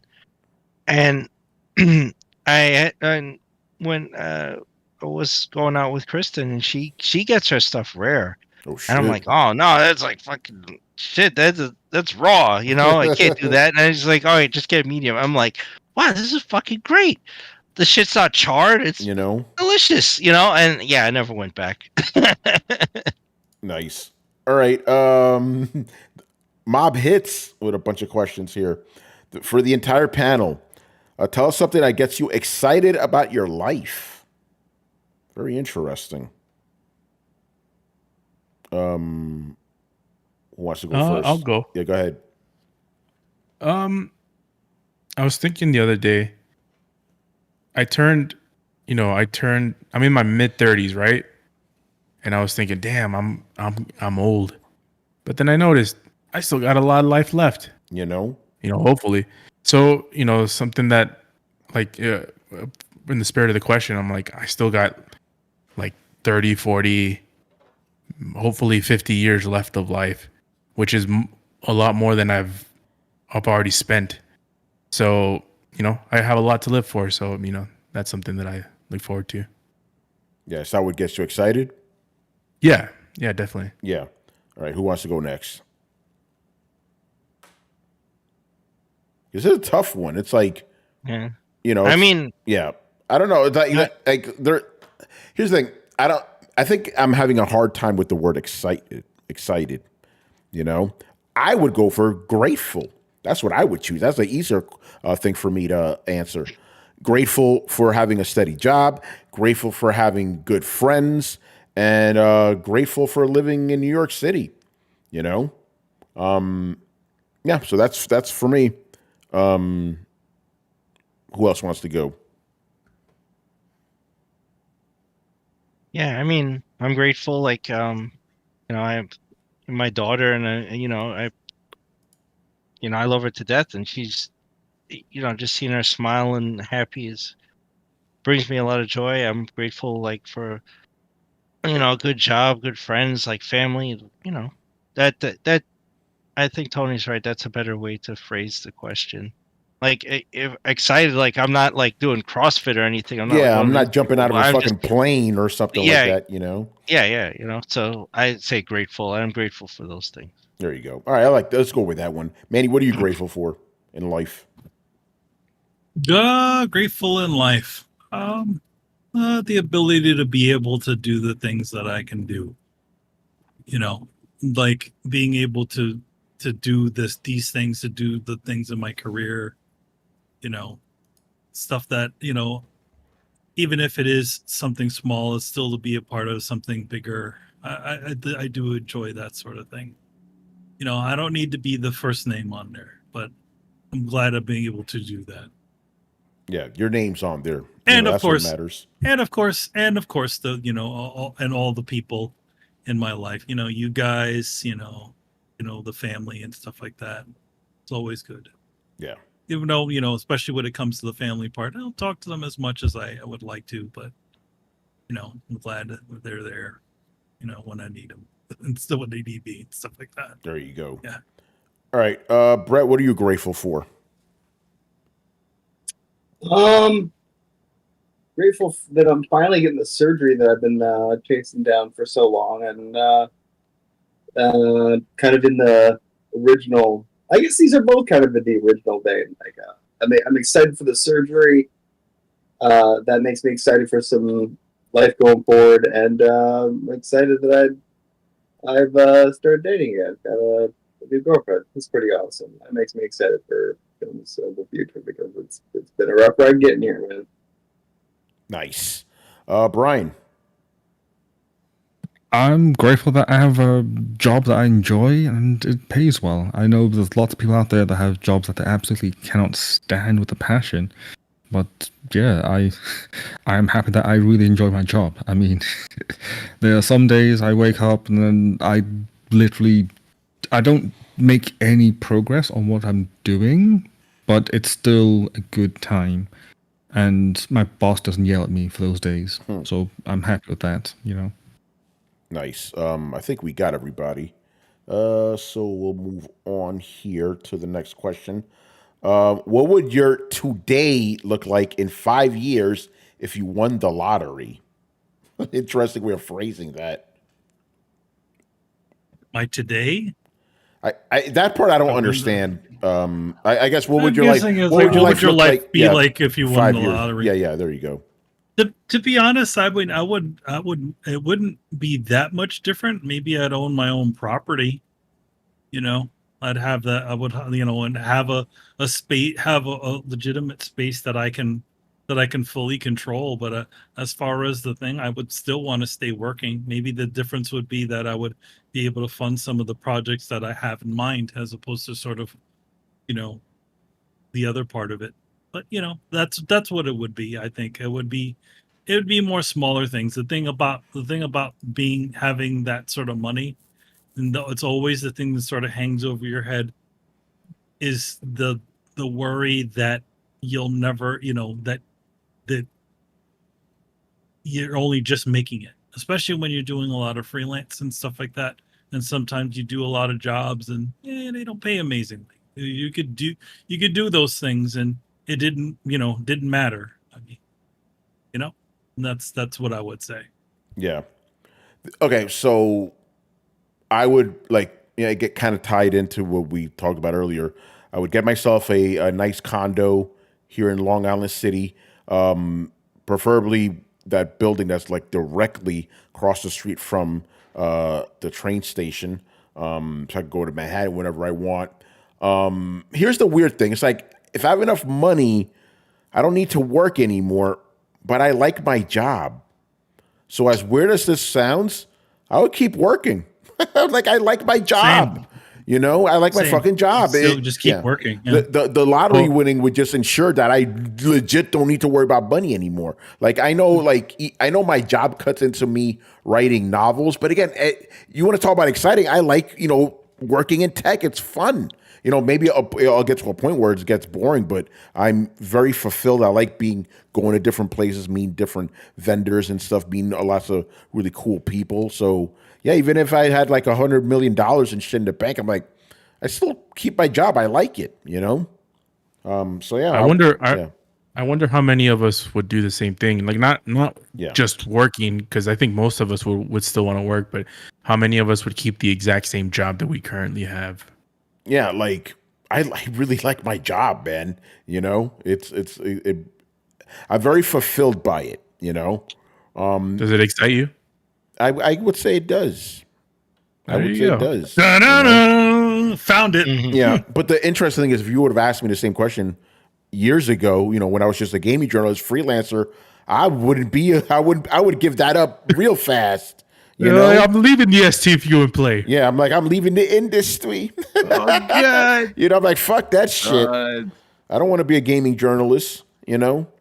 I would say, like, when it comes to like certain things, when it comes to like certain, like, I think the exciting part of like doing some of the stuff is just like I like solving problems. Yeah. You know, like I like solving the artistic problem or whatever needs to be done. That always the thing. Because the drawing side, yeah, it takes time, but I like being able to have that ability to come in and like solve these problems. And I always feel like, all right, let's go, let's do this. I feel like always like that. Yeah. Carlos, if you know, same question. What would your life look like 5 years from now if you won the lottery? I'd probably be doing this podcast from a beachfront house. Yeah. So I what I do is I have a lot of money, and the first thing that I'll do is I'll talk to my family and pay off any debt anyone has. And then the next thing is probably buy a property somewhere. Not sure where. Could be a New York penthouse, or it could be a mansion in somewhere in Texas. Why not both? Wow. Well, there you go. If it's hundreds of millions, why not both? Ooh, It'll be both. Ooh, that, you know, I may do that too. Like have like a winter home and shit somewhere warm, you know, because it gets fucking cold in New York. I'm like, let me. I'm gonna leave the city for like 6 months and shit, you know.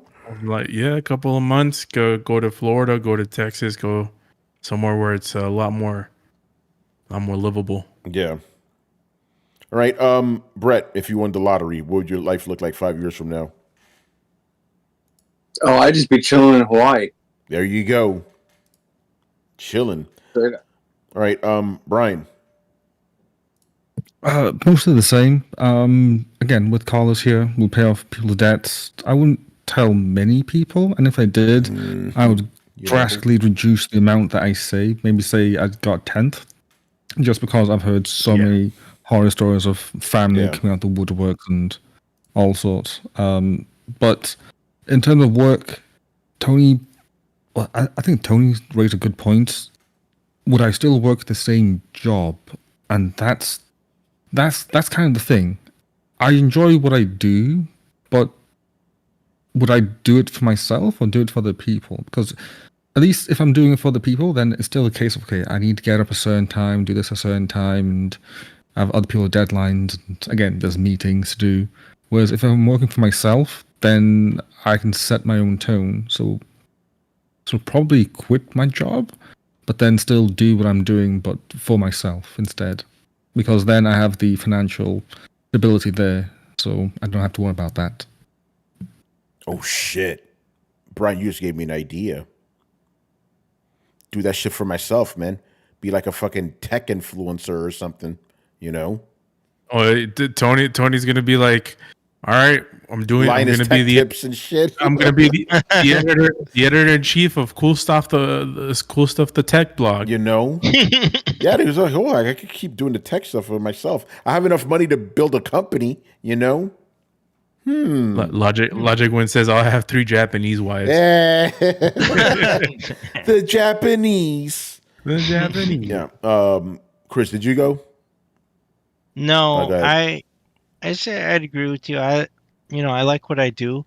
I just think my schedule for self-retirement would be pushed way up, right? Yeah. But I like what I do, but I could invest more in stuff, and then I could go, hey, I want to migrate to Florida. That would happen a lot sooner, and I could sit down and write. And anytime I'm just done, or the fucking Skynet turns on, I'll be like, all right, I guess I'm out. No, I'll just sit and write my stories. There you go. If Chris, if there's not nuclear fallout. I mean, and once you get that house, once you get all that, Make sure to get all the Throwdown members annual passes to Disney World and all that Yeah, stuff. we'll all go. I'm gonna ride the fucking Velocicoaster 30 times a day. That's my plan. Funny. All right, another question here. Who is the greatest damn fear in your eyes? Alucard or D? And why? Vampire Hunter D. Hey, man, you forgot about Blade, baby. Blade. There'll only be one Blade. Yeah. I'm gonna say D. Yeah, Vampire Hunter D for me, for sure. I'm gonna say D. I agree. Yeah. Yeah. Yes, Vampire Hunter D. Come on now. All right, another one, last one from Mr. Mob Hits. Then we got 2 more questions and we're done on this epic long episode of 500 people. All right, what is your favorite snack or food to have while drinking a beer?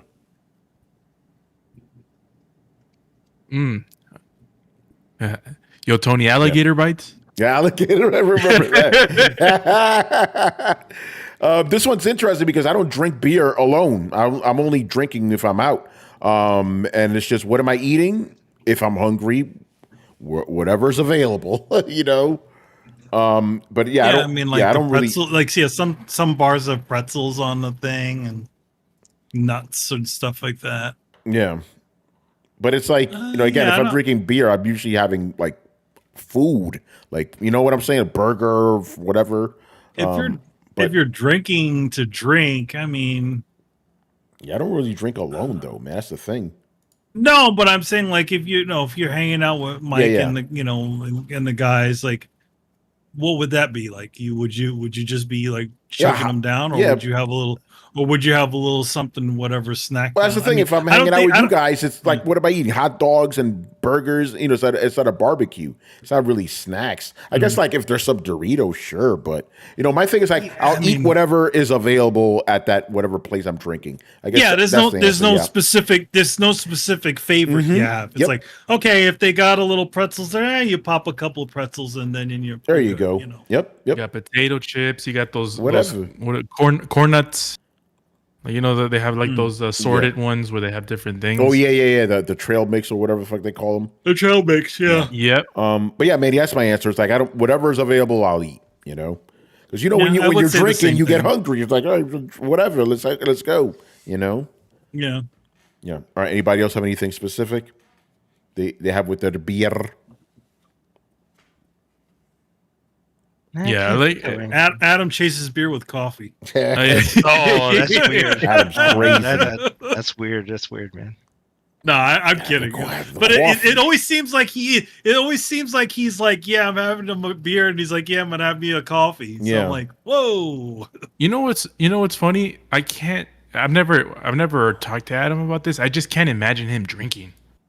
Oh, Adam drinks, but it's always just like it'd be a little beer here or there. It's never anything. No, yeah, it's not hardcore. Like he's like, you know, when he was out in the field, he used to go to bars and stuff, but I don't remember him ever really coming back like plastered, you know, like a social drink or anything, I would think. But he'd probably tell you different. It's like, oh man, hey, I love the Jack. You know, you got to come up with some Adam stories. He may come up with some shit that I don't even know. So yeah.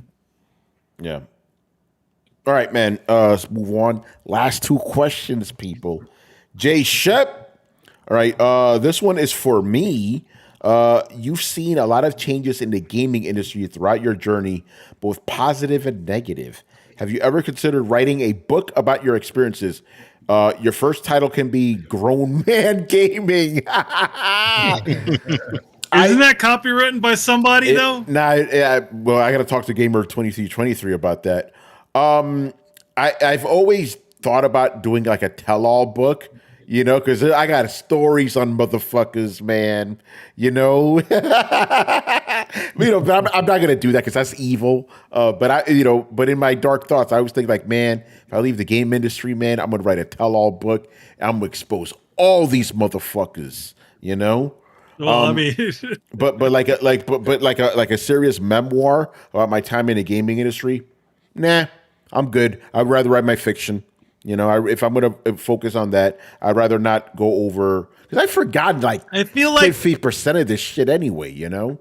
I feel like though our journey through the gaming industry in the last like 10 to like 13 years, right? Yeah. We did from 2013.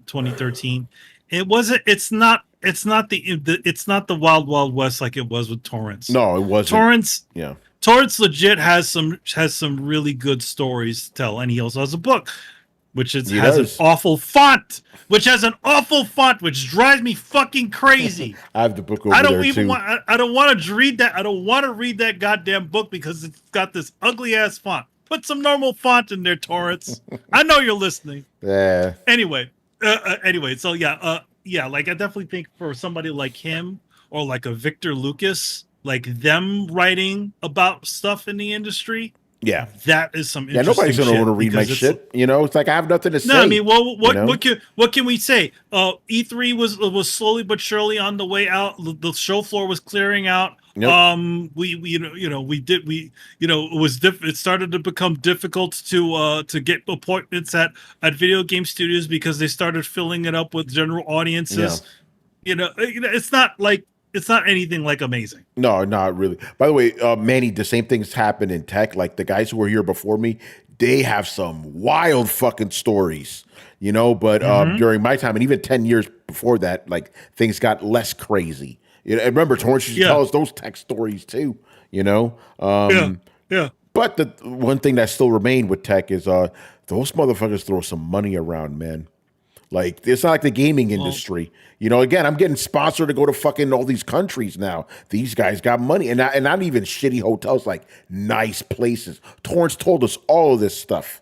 And he wasn't kidding about that. But the crazy debauchery shit, that doesn't happen in tech either, just like in gaming. When we came into gaming, booth babes weren't even a thing anymore. They got rid of that. Yeah, we didn't have any of that. It was just like, it was just people standing at a thing, and maybe they'll have a mascot or something standing near it or a statue. Yeah. So, it looks cool. Yeah, so I wouldn't do that. Yeah. But yeah, in my darkest moments, I would think I want to write a tell-all to expose some of these fucking idiots. There's a lot of shysters in the gaming industry, a lot of fake people, But, when my time already came, I'm good. I don't need to worry about that. I feel like at that there's a point there's a point where you do still feel that, but at the same time it's like once you get down to it, it's like, does it really matter? No, it doesn't. And just like this, at the end, one of the things I've always thought, like in my darkest moments, I'm like, man, if I ever become independently wealthy, win the lottery, this is what I would think. I'm like, I would go on Twitter and I'll just say every fucking thing I've wanted to say, call out all these idiots. You know what I would realistically do? Shut my fucking account down, never go back again. That's what I would really do. Yeah, that's what it would really do. That's what I would really, because what's the point? There's no point, like burning bridges and shit. Like I would just, I'm done. Bye, people, and that's it. Yeah, that's it. All right, and the last question of the night, for anyone who watches anime, give me your top 3 anime titles, and all of them have to be in three different genres. All right, I'll go 3 different genres. Yeah, 9 anime or no. It's just 3 each, but you have to make sure they're in different genres. But so we could, like for example, Carlos, if I pick post-apocalyptic, you could have a post-apocalyptic. That's cool, but I have to pick 3 that are separate. Fooly, Kill 'em Brotherhood. There you go. I like that, Brent. You were ready for that. For me, it would be Akira, Fist of the North Star, and Street Fighter 2, the animated movie. All right, Manny, you want to go next? I would say Fist of the North Star, Vampire Hunter D, and the Dagger of Kamui. Nice. All right, Chris.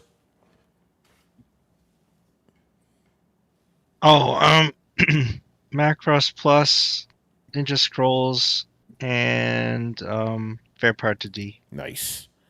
Carlos. 3 genres. I'll start with Steins Gate, science fiction type anime. I'll go with Hunter x Hunter, which is shonen, kind of more of a shonen type anime. And the third, I would go with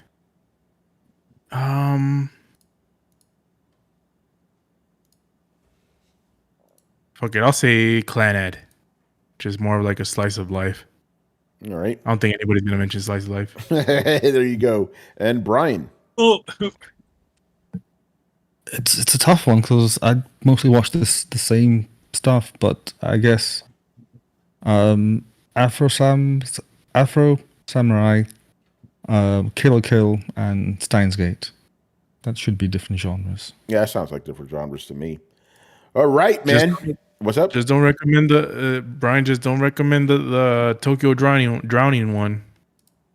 That's just gonna leave people. I can't really recommend it. It's just kind of like just one of those ones that I thought was interesting because I've never seen that before in anime. It's definitely a wild ride. Yeah. I could have probably done 10 in different genres because I like more old school anime and they had way more genres back then. You know, like I could throw Gogol 13, that's the spy thriller and shit. Crying Free Man, I like there was a lot of good shit we could pick, man. But that's what's good about anime in general, lots of genres for you to enjoy. If you want to go fantasy, motherfucking Record of Lodoss War, Mech, Gundam, all that good shit. Anime, man. All right, anyway, we are done here. Episode 500 in the books for Throwdown Your Questions. Another epic episode for you guys. So I know you guys listening to us at work. As a matter of fact, for the American listeners, you got the day off, so you could listen to us while you're chilling, on Labor Day, when you're not going to be laboring because you got the day off, which is always weird to me. Like it's fucking Labor Day. You should be laboring. Anyway, do we have anything we want to say to the fans for 500 episodes? 10 years. 10 years. Oh. It's crazy. Oh, it's gray I got in my hair. Yeah, right. I would say, again, that thank you for hanging out with us for all these years, and we, thank you because we're glad we haven't bored you with the stuff we do. But I think in general, it's like, when this all started, this is, I think Tony said this before. This is sort of like the general evolution of the thing that we used to do when we were younger. We call each other up and just talk about, just dirty shit. And, just to have everybody who's friends, just sort of having, just this fun conversation that we will about all these different things that are really, cool in life. I know sometimes we get a little bit pessimistic, especially as we get become these things that are these things in the future. But in the end, it's still, even if we are still a little bit cynical about these things, it's still fun to talk about all this stuff. And the show has sort of seen, a lot of things, and I feel like I can't speak for everybody, but it's gotten me through some hard times too, just to have that consistency, of seeing everybody and talking to everybody, and maybe for one moment not think about the things that are happening in the space beyond the screen, Yeah, for sure. Yeah, man. No, again, you guys have been staying with us all this time, new and old. Very grateful for that, and we're gonna keep going as long as possible. Not gonna be going on forever, but we will still be here for a while. I'm just the fact that we have 1,000 episodes. That's already pretty fucking incredible. But we wouldn't have been doing it without you guys. So. Shout out to the fans, man. And if we coupled OG Throwdown into that factor. Yeah, you throw an extra 90 episodes. It was 91 episodes. Extra 90 episodes on top of that. Yeah. So yeah, and so I mean, I say that every 2 years when we have the big anniversary episodes and shit. In 2 years from now it'll be episode 600. Crazy, But yeah, I don't have much to say, but thank you. That's it. Anybody else want to say something to the fans? Shout out to the fans. Shout out to the people chilling in the chat right now. Yeah. Barry Burton, Logic Wins, Asa Lee.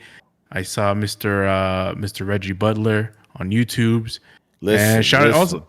Listen. No, this is Last of Us is gonna be great. And shout out to everyone in the Throwdown Discord, man. Yeah. The place has a life of its own. I always Yeah. appreciate checking it out because that's where I get most of my news now. Yeah, I mean that's I don't really- literally where we get all our news for Throwdown. Like I just go Yeah. into the chat, like, all right, what day was Monday or was that the 9th? All right, scroll back and then just go through. So definitely, man, it's a very crowd driven podcast for sure. Even this fucking podcast, Throwdown Your Questions, doesn't exist without you guys. Ask you guys never run out of questions. That's the crazy part to me. 10 fucking years. We still got questions. It's crazy. News guys. So shout out to the fans, man. All right, to start wrapping it up here. Do we have anything to plug? There's no Rich around, so nothing here. But go check out the coalition, man. But yeah, go check out the coalition, and maybe next episode, maybe Rich will have a little something PAX to stories. talk about Yeah. About the PAX West. Yes. What's going on in PAX West and all that stuff. So you stay tuned for that. And and there's all kinds of funky rumors. I know y'all are seeing them, so we'll see by the end of the week what that it'll be. Also, just to remind you, Tony will not be in on the next I episode. won't. I'll be in Berlin. So you guys will be over. You guys will take over the show. But I will be turned on the Sunday show. And as Manny already alluded to, PlayStation 5 Pro, apparently we're going to hear something. And as I said before, if the PS5 Pro drops this year, we are doing a giveaway. We are giving that system to a lucky winner, people. So stay tuned. Thank you, Logic Wins. Yeah, I'll try to enjoy it, man. Berlin, first time leaving the hemisphere, son. So it should be interesting. I think Hawaii technically has leaving the hemisphere too, but it's part of it, so whatever. Yeah.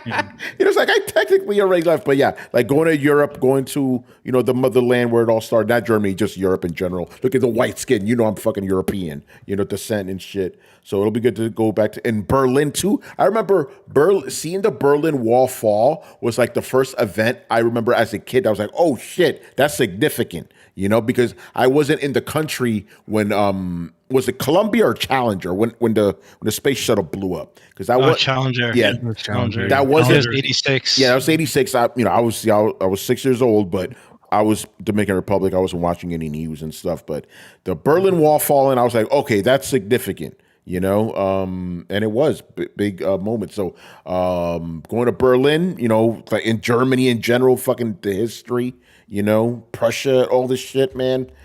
Should be cool, going to IFA for you guys who don't know as a tech. It's basically Germany CES for you guys who don't know. So should be fun, man. So yeah, I won't be on Thursday, but I will be back on Sunday. Hopefully I won't get too jet lag. I managed to avoid jet lag when I went to Hawaii. Hopefully I could avoid it this time. I just have to make sure to stay up for 24 hours to reset everything, Crazy stuff. Anyway, man, we're done here. So make sure you follow Throwdown on Twitch and Twitter. Join the Discord where you guys are always popping off. Always good times in the Discord. You could find us on any podcast app by searching for Throwdown Show. That's 2 words, Throwdown Show. Throwdownshow.com to listen to past episodes. And if you have been watching us on YouTube and liked our videos, make sure you hit like, subscribe, and hit the bell to be notified of when we go live, baby. Links to everything down below. Once again, I was your host, Tony Polanco, and tonight I was joined by Emilio Lopez. See you next time. Chris Seeley. Hey, take care, everyone. Carlos Romero. Peace out. Brett Murdoch. Oh, he's muted. Deuces. There he is. And Brian Manjoma. Later, people. All right, guys. Throwdown shall return for episode 501 on Thursday. Later. Peace. It is.